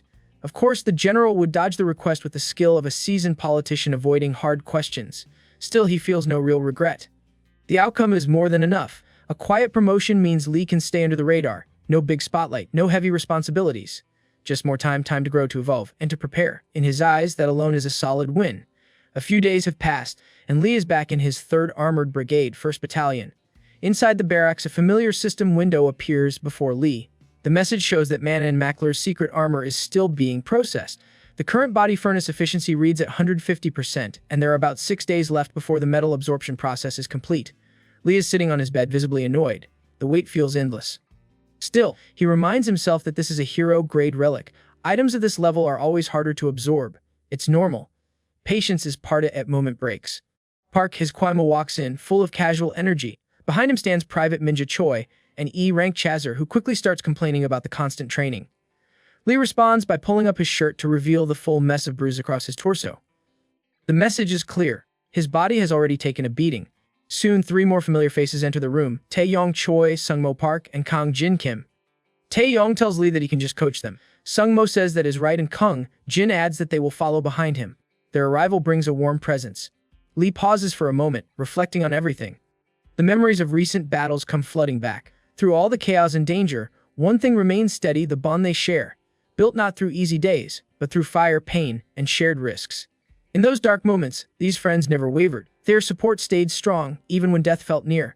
That trust means more than words ever could. Just then, the door opens once again. This time, Min Tian enters the room. He walks in fresh from the military hospital. He salutes Lee and says that his last battle against the kobolds left him bruised and broken, but now he stands tall, ready to return to duty. Without thinking, Lee jumps from the bed and rushes forward. He wraps Min Tae in a firm hug, holding him close. No words are needed. The simple act says it all: relief, joy, and a bond unshaken. Min Tae stands frozen, how to reach. His eyes blink in surprise. But Lee, still grinning, laughs and explains that this welcome is all because Min Tae returned just in time for another round of training. Maybe Min Tae doesn't fully understand it, but the warmth in the room says more than any explanation. Around them, the group begins to laugh. Lee turns, his steps full of energy, and lead the way out. His comrades follow close behind. Lee reflects, while he is with these guys in this life, he guesses it wouldn't hurt to let them watch his back. Hit that like button, as today's goal is 500 likes. Also, consider subscribing with the notification bell on to get notified as soon as a new video drops onto the channel. Back to the story, Lee leads the group to the training facility with a steady stride. Behind him, Park Jumo starts to look nervous. He mutters that this facility is off limits for lower ranks like them. In his mind, this place belongs to elites, and C-rankers and below are not allowed inside. Lee hears none of it. He reaches out, grabs Park by the neck, not with anger, but with firm intent. He needs Park to snap out of it. Park's eyes widen in panic, his words falling apart as he keeps mumbling about rules and restrictions, insisting that they are not allowed to begin training here. Lee shouts at the soldiers around him. He reminds everyone that they survived an unlucky event, something not many can say. So why now, he asks. Are they acting afraid? He turns back to Park with a pointed question, asking whether he didn't just level up recently. Energy pours off him like he just drank a week's worth of caffeine in one go. Park tries to explain, still clinging to his view of reality. He says that back then, during the event, they were just backups. Now the rules have changed. Now each soldier stands alone. Surprisingly, Lee doesn't argue. Instead, he agrees. But this time he says it with a steady voice. He tells Park that if everyone has to stand alone, then he'll be the one standing beside him. No one is truly alone, not while he's here. This makes Park Jumo relax. If Lee is going in with them, then there is no need to worry. A spark of belief returns to his eyes, and he asks with quiet disbelief if this is really happening. Before he can say more, the heavy gate of the training hall creaks open. The sound stretches out, sharp and eerie, like something dangerous is waiting inside. The air changes. Everyone goes still. The opening feels less like an invitation and more like a trap. Fear begins to spread across the platoon. No one moves. Every soldier stands frozen, unable to take a single step forward. Lee steps behind them and turns into a drill sergeant without warning. He hurls curses and commands like bullets. He demands to know why they are still just standing there. But the fear stays. None of them move. Their bodies remain locked. Then, something shifts. A sly grin creeps onto the face of Lee. Without saying a word, he begins to move, rounding everyone up like a shepherd guiding sheep. Slowly, the group begins to follow. One by one, they step into the training hall. The moment they all pass through, Lee pulls the shutters down from out, slams it shut with finality. The heavy sound echoes through the hall. Inside, the soldiers realize what just happened. Their hands pound against the metal, voices rising in protest. They pled to be let out, but Lee stands still outside the door, arms crossed, his expression firm. He does not move. He does not answer. This training has already begun. Lee, still wearing that devilish grin, looks like he's having the time of his life. He watches the chaos inside the training hall with amusement, convinced that this is just the first step in what he calls their real training. He now declares it's time for attribute training. Later, Lee is inside the cafeteria, and there, two female soldiers sit at their table, deep in gossip. They have been looking at Lee for quite some time now. The one with black hair leans in and shares the latest news, telling her brown-haired friend that this man is the F-rank Corporal Lee who managed the blockade and cleared the entire unlucky event. Her friend reacts with disbelief.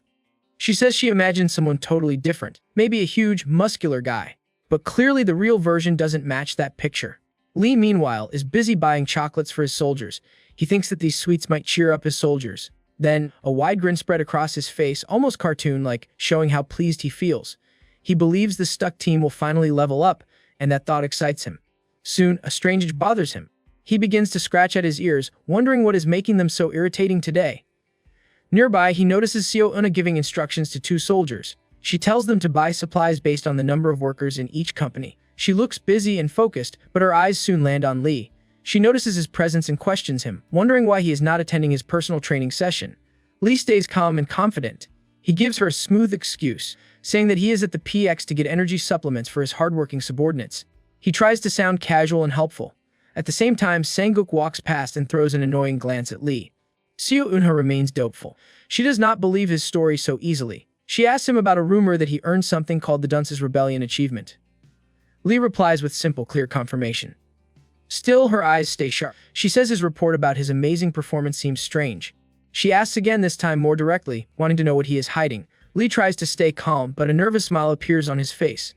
He asks, pretending to be innocent, what he could possibly be hiding. Seo Una says that he acts strange at times, like he already knows what is going to happen, as if he has intel that they don't have, or maybe he has some other aim. Lee keeps his face calm and replies he doesn't understand what she means by all this. Inside, his thoughts grow loud. Something feels off. Her questions seem too sharp, too direct. He starts to wonder if she already knows something. But just then, a sudden noise nearby pulls everyone's attention. Two soldiers are chatting loudly. Seo Una quickly looks away from the scene. Just then, a voice from the admin room cuts through the noise. There is the announcement, calling Lee to report at once to the battalion commander's office. The message is direct. The commander wants to see him immediately. The broadcast ends, and Seo Unha looks clearly frustrated. She had felt close to finding something out, and now the timing of the call ruins her chance. Lee sees the moment and takes it. Without delay, he gets ready to leave. Before he walks off, she gives him a sharp warning. She tells him that she is watching him. She admits she doesn't know what he's planning, but she intends to find out. Then she gives him permission to go. Relieved, Lee walks away with a sigh inside. Escaping from Seo Una's questions feels like a small victory. He tells himself to stay far from her for a while. That woman is far too sharp. With the officer behind him, his mind now turns to the new problem. He wonders why the commander wants him now, especially with the promotion ceremony still a few days away. Nothing about this summons feels normal. The hallway feels long and quiet. From ahead, loud voices reach him. The sound comes from the battalion commander's office. The voices sound serious, maybe even angry. Lee stops at the door and knocks. A voice from inside gives him permission to enter. He steps in, stands tall, and offers a crisp salute. He starts to announce himself, but his words fade as his eyes take in the scene. Brigadier General Choi is already there along with the battalion commander. He immediately understands something serious is going on. He stands straight, saying nothing more. Finally, the Brigadier General turns his eyes toward him. The battalion commander moves to speak, but the general raises a sharp look that stops him. It seems the general wants to explain the matter directly. Without beating about the bush, the general comes straight to the point and begins to describe the situation to Lee. A few days ago, a red gate opened in the Shin Aram area. The Blue Flower Guild had been given the right to raid it. Everything should have gone according to plan. But the moment the guild entered the gate, everything fell apart. Instead of facing whatever threat was inside, the Flower Knights turned on one another. Internal chaos broke out. The soldiers began attacking each other with no warning. In the middle of this madness, the platoon commander tried his best to stop the violence. He reminded them of their shared duty and their guild allegiance.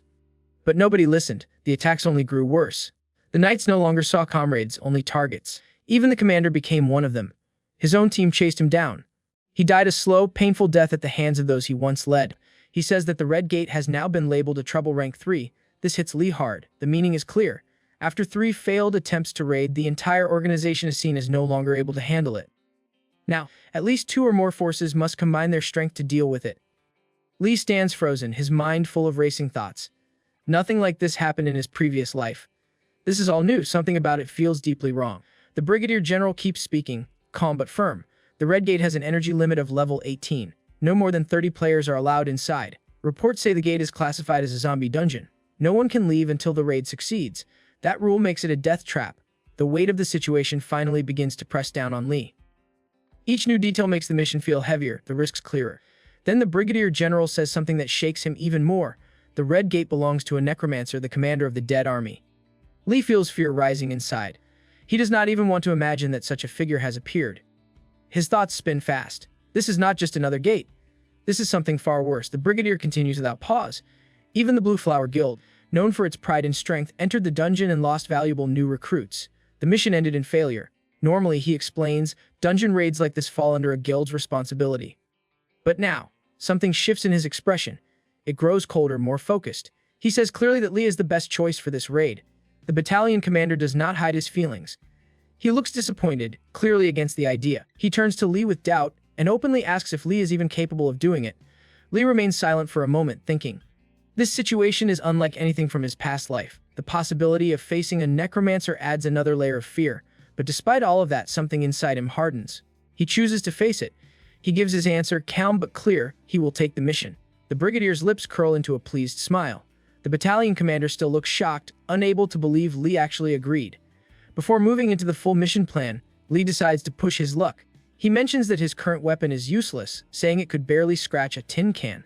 Then, with a light tone and a friendly smile, he reminds the general of something they once discussed. He brings up the failnaught. He says straight out that with the failnaught in his hands, he can guarantee success. The failnaught is not an ordinary weapon.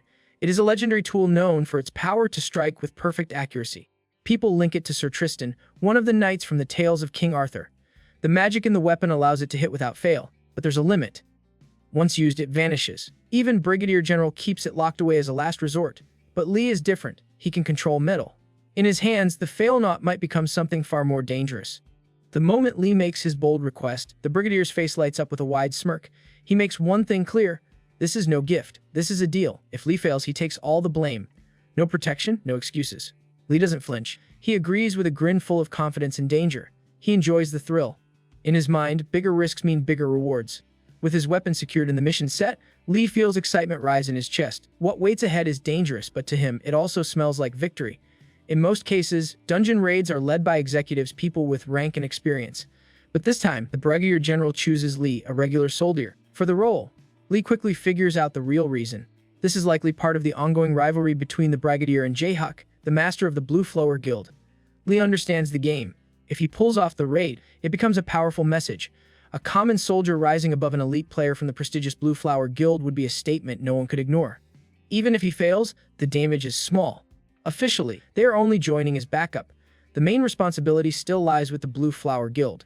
But if he succeeds, the Brigadier silences all critics who call him useless, and deals a sharp blow to the guild's pride. That's why he is willing to give away something as rare as the failnaught. The Brigadier then adds something else. Lee's upcoming promotion to Sergeant is now on hold until after the raid.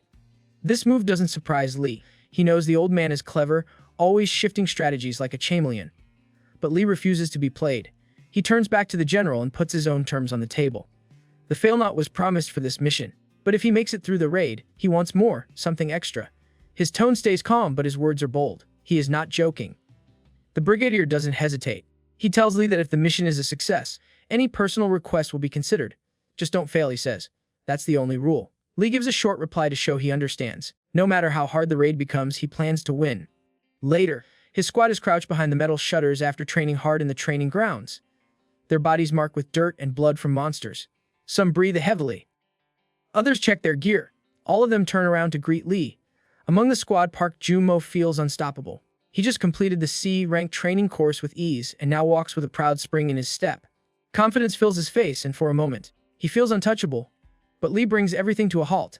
That familiar devilish grin stretches across his face, and without warning, he tells the team to gear up. The command drops heavy and sudden. Confused looks pass between the soldiers. None of them expected this. Whispers rise. They wonder what he means. Then Lee raises his voice, cutting through all the noise. He announces with full energy that they are heading out on their first solo deployment. Park Jung-mo freezes. Just moments ago, he looked like a warrior. Now his expression shifts. Fear creeps into his eyes. He silently questions how things move so fast. 2 days later, a military truck speeds toward their destination. Inside, the squad sits tense, but Lee remains calm at the center, leading the briefing. He outlines the mission clearly. The Red Gate is not normal, it's a zombie dungeon. For that reason, their weapons are special this time. Their bullets contain holy power. That means stronger recoil, so Lee warns them to be extra careful with each shot. He stresses the importance of staying alert. One mistake could cost them everything. Tension builds. Curiosity flickers across the group. One soldier finally speaks up, asking about their chances. Lee, still calm and composed, answers without a trace of worry. He says they will be fine. He asks if Lee has got the fail knot, and Lee shows him his sleeve. Fail knot is hidden beneath his sleeve. This is his trump card. The truck soon roams to a stop at the Silim, Dong Red Gate. This is where the Blue Flower Guild has set up their base. Lee doesn't hesitate. He gives the order for his platoon to exit the vehicle and get ready. The soldiers move quickly, checking gear and weapons. Then a local soldier arrives. He gives a message: support aides are being summoned for an operations meeting. Lee nods and steps away. Before leaving, he turns to Park Jung-mo. With a serious expression, he gives him temporary command and expects him to keep things steady. Now the platoon prepares. Eyes begin to drift toward the Blue Flower Guild members nearby. But the energy coming from the elite group is far from welcoming. The support squad can feel it. The guild members do not seem happy to have them here. Inside the Blue Flower Guild, a guy starts throwing shade, spilling the tea that these soldiers in front of them are part of the AIM support squad, regular soldiers, the lowest rung of the ladder. He hints at some covered operation called Operation Retrieval and drops the name Etules. Before he can go any further, the guild leader shuts him down hard. The words are sharp, silencing him instantly. The message is clear: he has crossed a line. The loudmouth quickly backs off, offering a quiet apology and saying nothing more. Not far from this, Lee overhears the conversation. He picks up the mention of Operation Retrieval. The name sticks in his mind. Questions start forming. The meaning behind those words is unclear, but it feels important. Something about it doesn't sit right with him.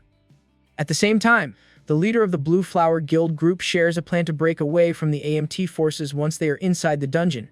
The idea is to move separately. Someone near him speaks up, suggesting that this might not be a smart move. The risks are high.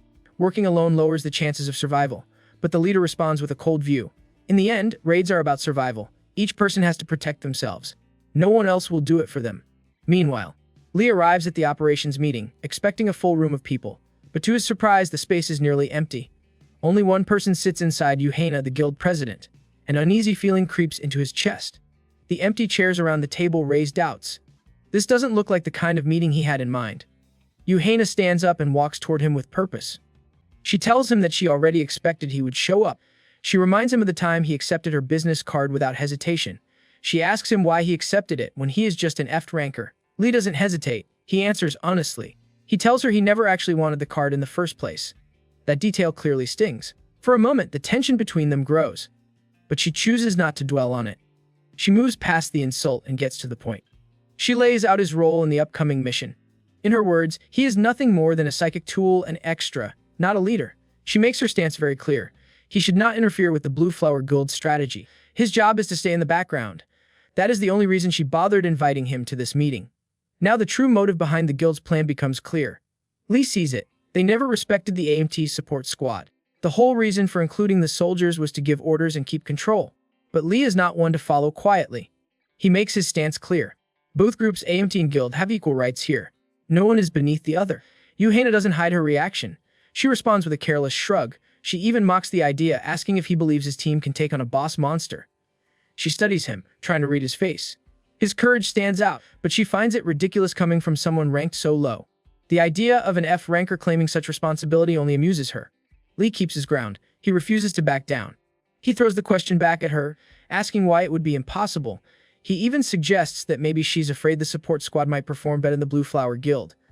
Yuhana pauses, then lets out a slow laugh.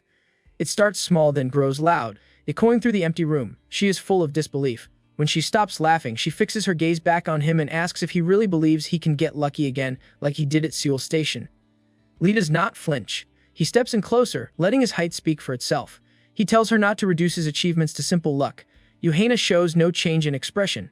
Her face remains calm, but her words cut deep. She throws out a warning, saying someone like him must have a death wish. Then, with a sharp edge in her voice, she dares him to enter the dungeon before the Blue Flower Guild. But she pulls the challenge back just as fast, making it clear that such a thing is not allowed. She then delivers news that lands like a heavy blow. 3 of the top 100 rookies this year are part of this raid. She tells Lee not to get in the way. She warns him not to cause problems. Then she turns and walks away. But Lee remains still, watching her. A strange thought crosses his mind. She barely reacted to anything he said. That silence bothers him. Her calm feels too deliberate. His mind shifts back to something earlier. That quiet whisper, Operation Retrieval. The words still echo. He starts to wonder if something bigger is happening behind the scenes. He calls out to her, using her official title, but she corrects him, telling him to use her other name, Catherine. He sees a chance. Without missing a beat, he throws out a proposal. He suggests a wager. If the support squad defeats the dungeon boss before the Blue Flower Guild, she must grant him a personal favor. Catherine turns to him, smiling in a strange way. She is almost amused. She asks if he has any idea who he's dealing with.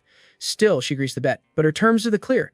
If Lee loses, he will owe her his life. No excuses, no second chances. Lee accepts without hesitation. He doesn't blink. The danger only fuels his fire. Later, outside the Red Gate, the 2 groups stand ready. The Blue Flower Guild moves with full confidence, stepping through the portal as their shields activate in sync. They look sharp, trained, sure of themselves. Behind them, the support squad remains still but focused. Fully equipped and waiting for the signal, their commander stands tall. His voice rings out, giving clear orders to his team. The mission has begun. The Blue Flower Guild has a plan. They aim to leave the entry zone before the AMT soldiers even set foot inside. Their leader gives a sharp command, telling the squad to prepare. Once the portal activates, the guild members move forward in perfect formation, vanishing into the gate together. The support squad is left waiting, holding position near the portal. They are told to enter after 3 minutes. During this tense pause, Lee moves through the line, checking in with Private Min Tae. The young soldier responds with a steady voice, saying he's ready. Time inches forward. The atmosphere grows heavier. Lee reminds the team to stay calm and alert. He tells them to remember their drills and to focus on breathing slowly. No one says much, but every face shows quiet determination. When the signal finally comes, the support squad steps through the portal. The world on the other side is not what they prepared for. The scene greets them with horror. Flower Guild soldiers are already in full panic. Some fight wildly, others fall to the ground, torn apart by their own teammates. Something has gone terribly wrong. Lee reacts fast. He throws a hand over a nearby soldier's mouth before a scream can slip out. One loud noise could bring death upon them all. The squad freezes, staring in shock. The battlefield is filled with terror. Blood paints the dirt. Limbs are scattered across the floor like broken weapons. Several Flower Guild members lie motionless, their bodies twisted. Others now move with mindless hunger. Once human, now monsters. Even their commanding officer has become part of the infected horde. Amidst the chaos, there is one soldier who has managed to avoid the monstrous fate that has overtaken his comrades. However, he is paralyzed with fear, watching helplessly as his fellow soldiers are brutally torn apart, their blood spraying in all directions. Lee quickly gives a hand signal. It tells his team to drop low and take cover. The boss monster quickly turns his attention towards the support squad. The soldiers tremble with fear. This monster is nothing like they have seen before. The monster growls. The support squad steps back. Lee is carefully watching every moment of the boss monster. The monster extends his hand towards the squad. Lee immediately yells at his squad to open the fire, and the next moment the squad starts firing holy bullets at the boss monsters. And that was it from today's video. I hope that you liked the video, and if you did, hit that like button as the goal for today is 1,500 likes. Comment next part down below to see what happens next. Also, consider subscribing with the notification bell on to get notified as soon as a new video drops onto the channel. You can also join the channel to support me financially and watch videos before public release. I'll meet you in the next video. Until then, thanks for watching. The frightened soldier cannot control his fear and screams loudly. The undead commander reacts immediately and pushes his hands forward, trying to grab the soldiers. Lee stays calm in chaos. He speaks in a strong, commanding voice and orders the support squad to open fire. The squad follows at once. Their rifles blaze together, releasing a storm of holy bullets that fill the air with streaks of light. Lee joins in and starts shooting at the huge creature. The battlefield fills with the sound of endless gunfire. The bullets, however, cannot harm the monster. A strange unseen barrier surrounds the undead, blocking every shot. The useless attack makes Lee grind his teeth, his anger rising. He knows the momentum must change. With sharp focus, he orders Tae-young Choi, the sniper, to begin the next part of the plan. Tae-young Choi steadies his rifle and takes aim at the ear of the monster. At that moment, a memory of training returns. During that day, a soldier had spoken of a problem, saying modern guns are too weak to harm monsters. Lee had agreed with this thought. He had told them the support squad cannot bring serious damage. Even holy bullets, he had said, are not enough against dungeon monsters. The corporal had explained that they will use their rifles not to destroy but to make enough noise. He had reminded them that the power of sound itself is a weapon. The soldiers had not understood at first, but then he explained more. He had said that zombies may lose many senses, yet their hearing remains sharp. Because of this, the gunfire could confuse and disorient them, even if the bullets cannot kill. The squad had felt respect growing for his wisdom. Lee had added that confused zombies would find it harder to notice the squad, which could save their lives. Baldy, another soldier, had then asked if the zombies in this dungeon might have other senses beyond hearing. Lee had spoken honestly, saying that if this is true, their chances are very low. He had told them that many of them could turn into zombies, and then would start attacking each other. Back in the present, Taeyong Choi holds his rifle with steady hands. The gift of his sniper treat sharpens his aim. He locks his eyes on the ear of the monster, the weak point that could bring it down.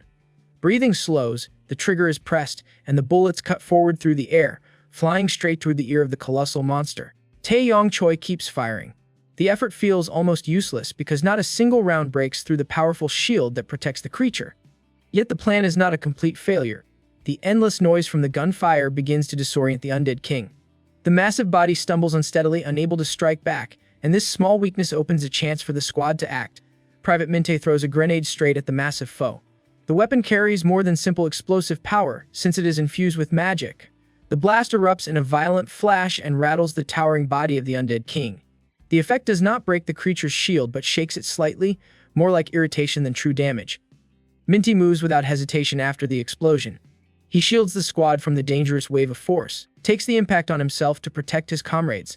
But the relief lasts only a short moment. The enormous figure of the undead king begins to fizz and dissolve, like liquid turning into mist. In seconds, the body disappears completely. Confusion spreads through the squad. The cloud of mist thickens again behind them, condensing until the dark form of the undead king rises once more. This time, the enemy does not return alone. There is a swarm of eerie figures with him. These zombie soldiers once belonged to the Blue Flower Guild, but now they march as undead minions. They move with unnatural speed and charge toward the support squad.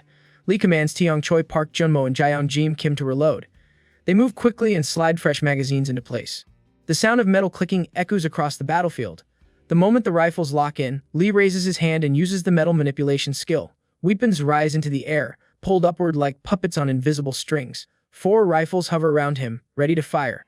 Lee steadies his breathing and narrows his gaze, waiting for the perfect second. He then flicks his fingers, and the guns start firing in unison. The barrage tears bodies apart, ripping through flesh and bone. Zombie soldiers collapse into the dirt, piling on top of each other. Yet the horde refuses to break. They show no fear, no hesitation, only the mindless drive to advance. Each wave of bullets slows them but never stops them. Ammunition burns away fast, and the squad knows their magazines will not hold out forever. In the middle of the chaos, Private Jaeyoung Jim Kim catches something unusual. A faint glimmer flashes among the fallen. He uses his thief trait and realizes that one of the undead is carrying a rare grade item. The undead king pushes forward to catch up but notices a massive explosion in the distance. Lee stands in the middle of the battlefield, using his metal manipulation to float grenades into the air. One after another, they explode wherever he wants, turning the chaos into a twisted fireworks show. The sight makes the undead king furious. These pesky soldiers have wasted his time long enough, and he only wants to crush them like annoying flies. A roar bursts from his mouth, and a wave of dark energy spreads across the battlefield. Minutes later, the battlefield grows quiet. All the undead minions have been taken down, and the only one still standing is Lee with his floating guns circling him like loyal guards. The squad finally gets a chance to breathe. A private, his legs sore from running and fighting, believes the crisis is over. Another soldier nods in agreement, sharing the same fragile relief. Lee does not share their comfort. He tells them this is not the right time to celebrate. Something is not right. They followed the plan and the danger was avoided, yet the fight feels incomplete. The number of zombies was far less than expected, and that makes no sense. Even worse, the boss monster's name keeps glitching like broken text. The flog gnaws at his mind, warning him that the real threat has not even begun. Lee gathers the squad and warns them to stay alert because the threat is not fully neutralized. He decides the best move is to get out of the area before something worse arrives. Meanwhile, on a nearby mountain peak, a mysterious vampire-like figure is watching the support squad closely. There is a giant snake coiled around him. The vampire and the massive snake share a laugh at the squad's pathetic efforts. The vampire admits the squad shows surprising resilience and mutters that finally some interesting individuals have appeared. On the other hand, The support squad continues moving forward, exploring the surroundings. No matter where they look, the place feels like a ghost town. The area around the dungeon holds nothing. There are no facilities, no zombies, no signs of life. Only an empty stretch of land that feels unnatural. Lee, who has raided countless dungeons before, feels uneasy. This place is different from anything he has faced. A sharp tension runs through him. While keeping watch, he notices a shift in the metal nearby, and his instincts flare. In one swift motion, he manipulates a blade into existence and hurls it, placing it right at the throat of the suspect hiding in the shadows. The man freezes and starts screaming. Panic spills from his mouth as he swears he is only a regular human. He raises his hand in surrender and explains himself. He claims he was hiding because he thought a horde of zombies was on the way. The man quickly identifies himself as a survivor from the 3rd Raid Squad. He introduces himself as T-Sup Kim, a member of the Blue Flower Guild. The hooded figure claims to be a magician, classified as a D ranker with a sniper trait, a main skill in stealth, and the ability to stay hidden. Surviving alone in this cursed place shows he has some skill, but Lee remains doubtful. A lone survivor in a dungeon like this feels suspicious. T-Sup struggles to catch his breath and asks the squad if they have some water or food. The move feels classic, a simple way to appeal to human sympathy and win trust. Lee notices the act but keeps his guard up. The man shares his mission details with Lee and the squad. He recalls a memory from the temporary operations room of the Blue Flower Guild. That time, the manager had briefed Yuhaina, the president, about the latest news that a secret cooperation letter had already been delivered to all major guilds. Yuhaina, desperate to know the contents of the letter, had asked for details.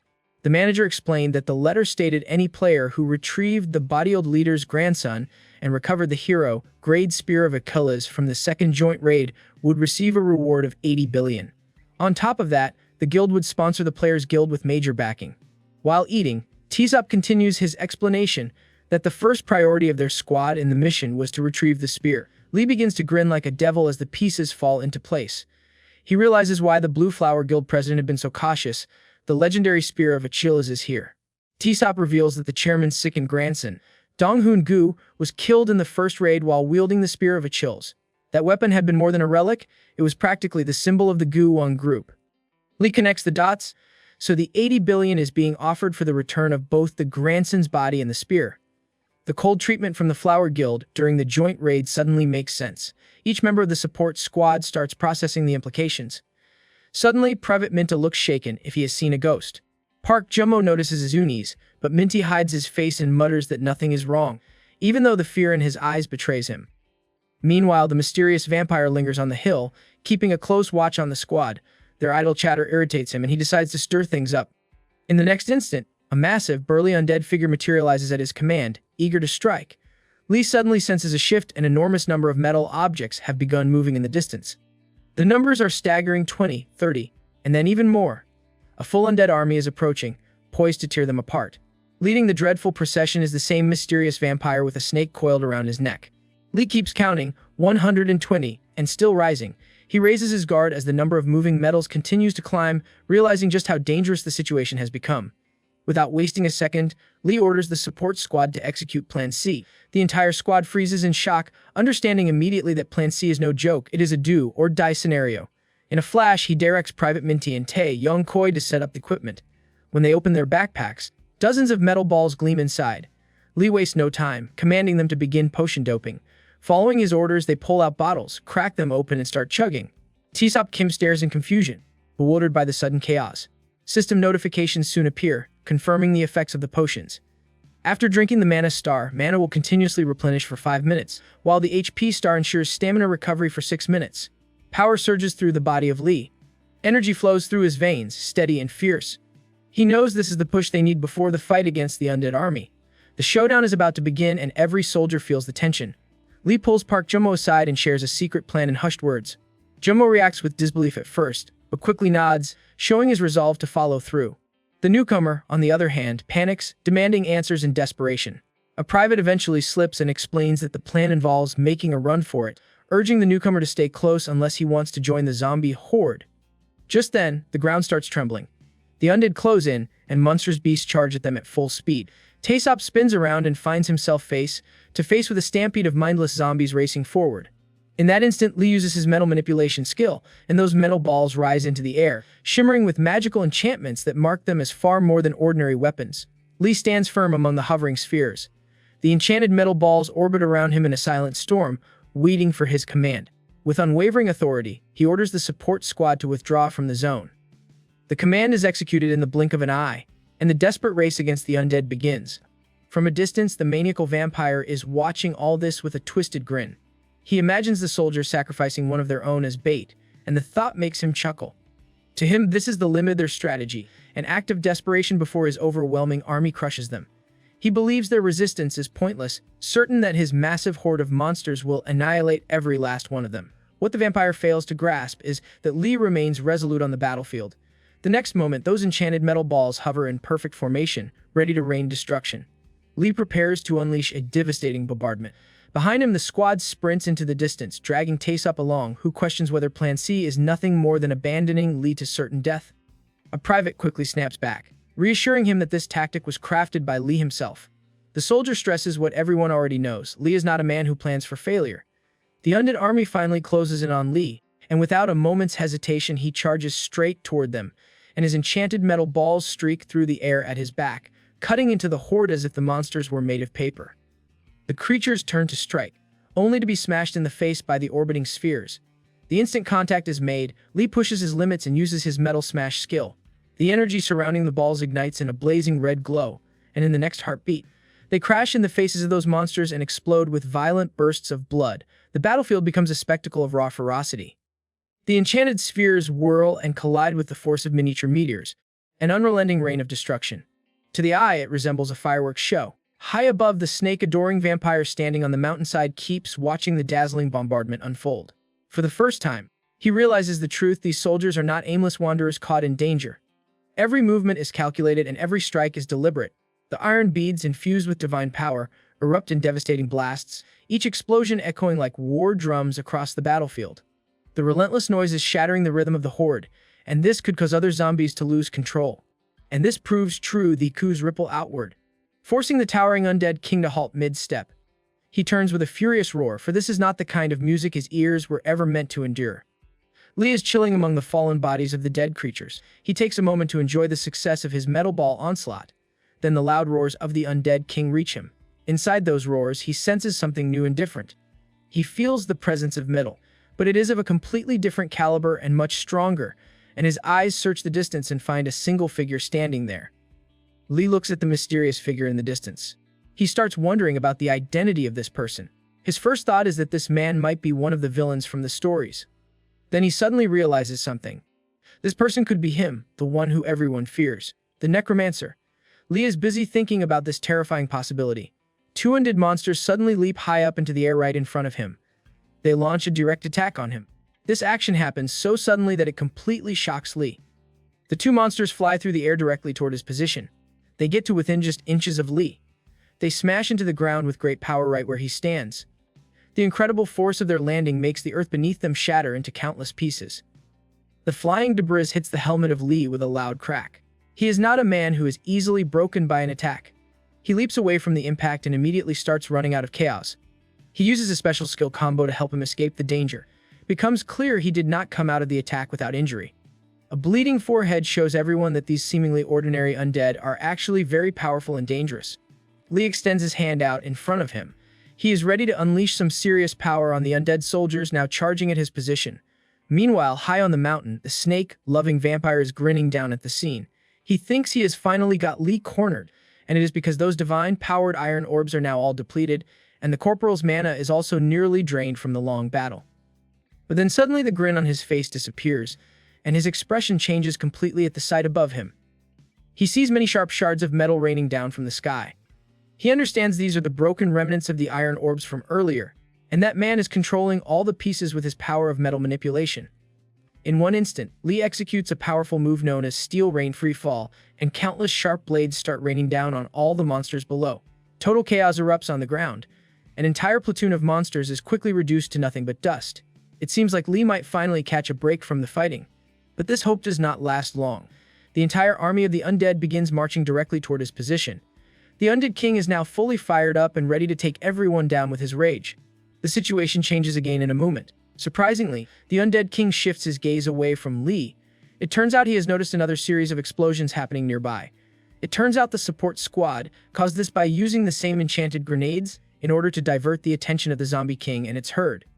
The entire horde of zombies, including the undead king himself, is momentarily stunned by the surprise attack, while running with support squad Tsop feels utterly terrified by this action. He questions the reason for drawing the attention of the undead toward them. The original plan was supposed to be about sacrificing one guy and then making a run for safety. Park Jomo asks what on earth Tsop is talking about. He wants to know why Tsop would think they had come up with such a ridiculous and cruel plan. Park Junmo reveals the true nature of their mission. This was a decoy operation from the very start. It was meant to lure the zombies away from the location of Lee. And now looking at the Undead King, it seems their plan is working so far. The Undead King has changed his direction completely and is now heading toward the source of the new explosions. The vampire watches all the chaos unfold below him. Finally, the truth dawns on him. Lee was not the bait after all. They had planned a full raid from the beginning. This realization makes him furious for not seeing it coming sooner. But he's a maniac who's drunk on his own feeling of superiority. He starts laughing loudly at the idea of facing a strong opponent. He feels eager for the thrill of a real battle. Lee focuses back on this mysterious man. He is genuinely curious about this person's objective for entering the raid gate. This guy also seems to blend in perfectly with the zombie horde. A notification window pops up in Lee's vision. It gives a warning that less than 5% of the potion effect duration remains. There are 2 minutes and 15 seconds left for the mana star effect. There are 2 minutes and 58 seconds left for the HP star effect. Lee wonders if this is really the guy he originally suspected. Meanwhile, the strange guy decides to take matters into his own hands, and his snake comes to his aid by spewing out a spear. He grabs the saliva-coated weapon as if it were nothing. He then hangs out his tongue in excitement at the thought of driving the spear through the head of Lee. He takes his fighting stance, and his snake also prepares for some venomous action. Lee shouts at the man. He says he is going to ask this just one time and demands to know if the man is the necromancer. The man is clearly startled by this direct question. He mutters in surprise, wanting to know how Lee has this information. Lee notices the man's strange expressions immediately. He reflects internally on the meaning of that reaction. He starts to ponder if the man really is the necromancer. The man becomes completely over the edge with anger. He furiously grinds his teeth together. He asks Lee for a final time to speak up now if he wants a peaceful death. He demands to know how Lee has knowledge of the necromancer and who on earth Lee really is. Lee looks around the battlefield and makes an important observation. The dead zombies are not being resurrected. He considers the strange reaction from the vampire like Snake Guy earlier. These facts lead him to a new conclusion about the situation. He asks the man directly, so he is not the necromancer. He demands to know how this man is connected to the real necromancer. The vampire like Snake Guy calls Lee a lunatic for these questions. He tells Lee that he does not seem to understand the dangerous situation he is in. The Snake Guy curses Lee with great anger. He charges forward to attack Lee with his sharp spear. The power behind the vampire guy's strike is incredibly strong. The sheer force of his attack creates visible shock waves in the air. The vampire guy fumes with even more anger after seeing what happens next. He realizes that Lee deflected his mighty blow so effortlessly. The vampire guy does not know an important secret about Lee. Lee is equipped with an indomitable steel body for protection. He is using the power of a hero, ranked weapon called Manhwa Makler's secret armor. Lee obtained this special armor during the Seoul Station incident. This armor grants him 2 new skills called Mana Shield and Secret Tattoo. These skills activate by consuming a certain amount of high-hardness magic metal. The rank of each skill gets boosted by this process. Lee knows something very important about his defense. If not for the fusion of Manhwa Makler's secret armor with the steel alloy in his arm, he would have been in serious trouble. Such a powerful attack could have severed his arm. Even now with all that protection, he still got pushed back by its sheer force. Lee regains his fighting momentum using his special skill combo technique, and at the same time, Sneak attacks the vampire guy with a sharp blade. The vampire guy casually deflects the weapon with just a flick of his spear. He treats the dangerous attack like it is nothing important. He taunts Lee about using such petty tricks. He asks if Lee really thought these moves would work against him. But Lee is not the one to back down from the fight. He uses his next trick, and just then, the shards of those metal balls inside the zombie corpses start to light up. They glow like bright disco lights all over the battlefield. With the grace of a seasoned dancer, Lee sends a barrage of those sharp shards flying at the vampire guy. But the snake steps in at that moment. It acts as the ultimate bodyguard for its master and shields him from every single middle shard. Lee is left scratching his head in confusion. He wonders what kind of snake offers such VIP protection to its owner. The vampire snake duo appears fine after the attack. There is a twist to the situation now. The snake buddy is now pierced with hundreds of metal shards. Now it is the vampire guy's turn to scratch his head. He seems surprised by all these slick moves by Lee and is forced to admit that this corporal is not just an ordinary fighter. Lee's attack patterns are far beyond the level of an average level 18 player. On the flip side, Lee is thinking the same about the vampire. He reflects on how effortlessly this man stopped the attack and suspects that the snake lover must have overcome some serious red gate level restrictions. They both ask the same burning question at the same time. They want to know how the hell they both managed to get inside this gate. The vampire guy grows even more furious with this situation. He sees that Lee is hitting all the right buttons during their fight. Lee is pushing him to his absolute limit. It turns out that wherever the shards of the divine orbs have struck the vampire, they have burned his skin severely. Lee notices this detail, and his eyes widen in complete disbelief. Only vampire players are harmed by divine power, and they're the evil tribe who annihilated the AMT when it was found that the seal wave was coming. Meanwhile, the vampire begins losing his temper with each passing second. He asks Lee if he has a special knack for pissing people off. With that, the vampire effortlessly shakes off all the shards that pierce both him and his snake companion. In the blink of an eye, their wounds miraculously heal. Now the vampire guy steps up his game to a more dangerous level. He readies his spear for a powerful attack. A dark swirl of black energy begins to form around the weapon. He gives Lee a terrible choice about having his limbs chopped off or demands that Lee reveal his true identity instead. Lee, meanwhile, is having second thoughts about this fight. He observes the ominous energy radiating from the weapon with great concern. There is no denying the identity of this spear. This is the spear of Achilles that the Gu Wang group has been desperately searching for. Lee knows the grim reality of this situation very well. If the spear's true powers are fully unleashed, nothing can stop its destructive force. Not even his fusion of secret armor and steel body can protect him from it. Out of nowhere, the system window chimes in with an important message. It gives a cautionary note about the remaining potion time. There is only 1 minute and 43 seconds of mana star time left, and there are 2 minutes and 22 seconds of HP star time remaining. Lee finds himself in a very tight spot because of this time limit. The potion effect will only last a little over 2 more minutes. He must secure a win within that short time. The pressure is really on for him now. On the other side, the vampire guy is fully prepared for his attack. Dark energy keeps swirling around him with great power. He is determined to tear Lee to shred with his weapon. The showdown begins with the vampire taking the initiative. He strikes first with his powerful Achilles spear. In the blink of an eye, Lee ducks down to avoid the attack. He let the deadly strike sail right over his head. To counter this, Lee manipulates the blade in his hand, keeping it suspended in the air as he waits for the perfect opening. The attack from the vampire guy is not just any normal attack from a weapon. It possesses incredible destructive force and turns everything in its path into complete rubble.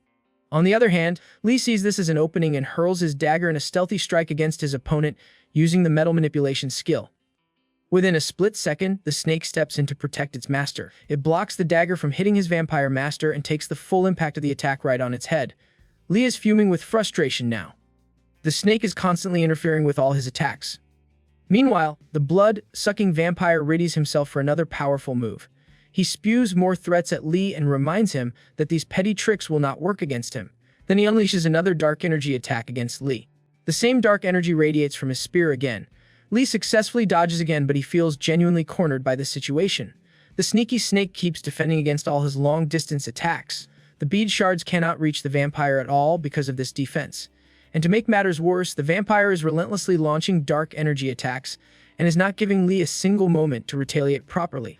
This has made close-range combat nearly impossible for Lee. The vampire guy keeps on attacking Lee without any pause. He still seems to be in complete rage mood. He shouts at Lee with great fury about Necromancer. This is someone Lee could never have known about. He yells at Lee, how could he dare to speak that name out loud, and attacks Lee with all his might, but Lee dodges it again. Finally, a grin creeps onto the face of Lee. This expression has been missing from him for a while. He is about to play his ace up his sleeve quite literally. The divine arrow has been hidden inside his sleeve all along. He turns to the irritated vampire and asks a casual question. He wants to know if the vampire is really that eager to learn his identity, and nonchalantly reveals that he is just a simple soldier. To add to the confusion, Lee asks the vampire if he has already been discharged from service. The vampire does not understand what Lee is talking about at all. He demands a clear answer from Lee immediately. Suddenly, the vampire's gaze falls on a box right in front of him. Lee explains that this is exactly what he meant before. He had already figured out an important fact about the vampire. This vampire never served in the military at any time. Meanwhile, the zombies continue their chase of the AMT squad. The squad members are doing their absolute best to evade the undead horde. Park Junmo prepares himself with a grenade in his hand. He is ready to throw it right into the fray of zombies. The newcomer tries to intervene in this plan. He suggests they use this chance to escape instead. He points out that the boss monster is not around right now. He feels convinced the raid squad will not stand a chance against the zombie parade. He is pretty sure the zombies have already turned Lee into zombie Cho by now. He urges everyone to hide immediately and stresses the extreme importance of staying safe from danger. Park Junmo, however, holds a very different view on the situation. He firmly believes in the abilities of Lee to survive.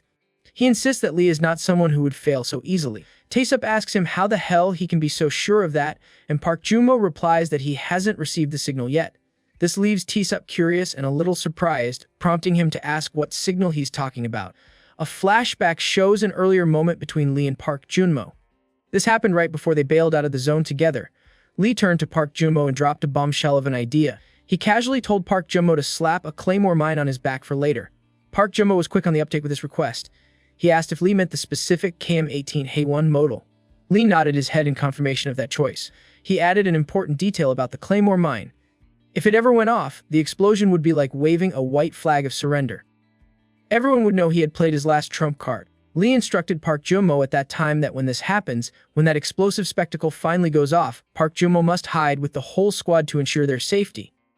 Now back in the present, Lee decides it is time to send that bomb on a one-way trip to Detonation City and uses his Metal Smash ability. The next second, the entire area around them lights up with a brilliant flash. It looks like a 4th of July display on steroids with its intensity. Flames dance wildly across the battlefield. The intense inferno along with many middle balls charges straight at the vampire guy.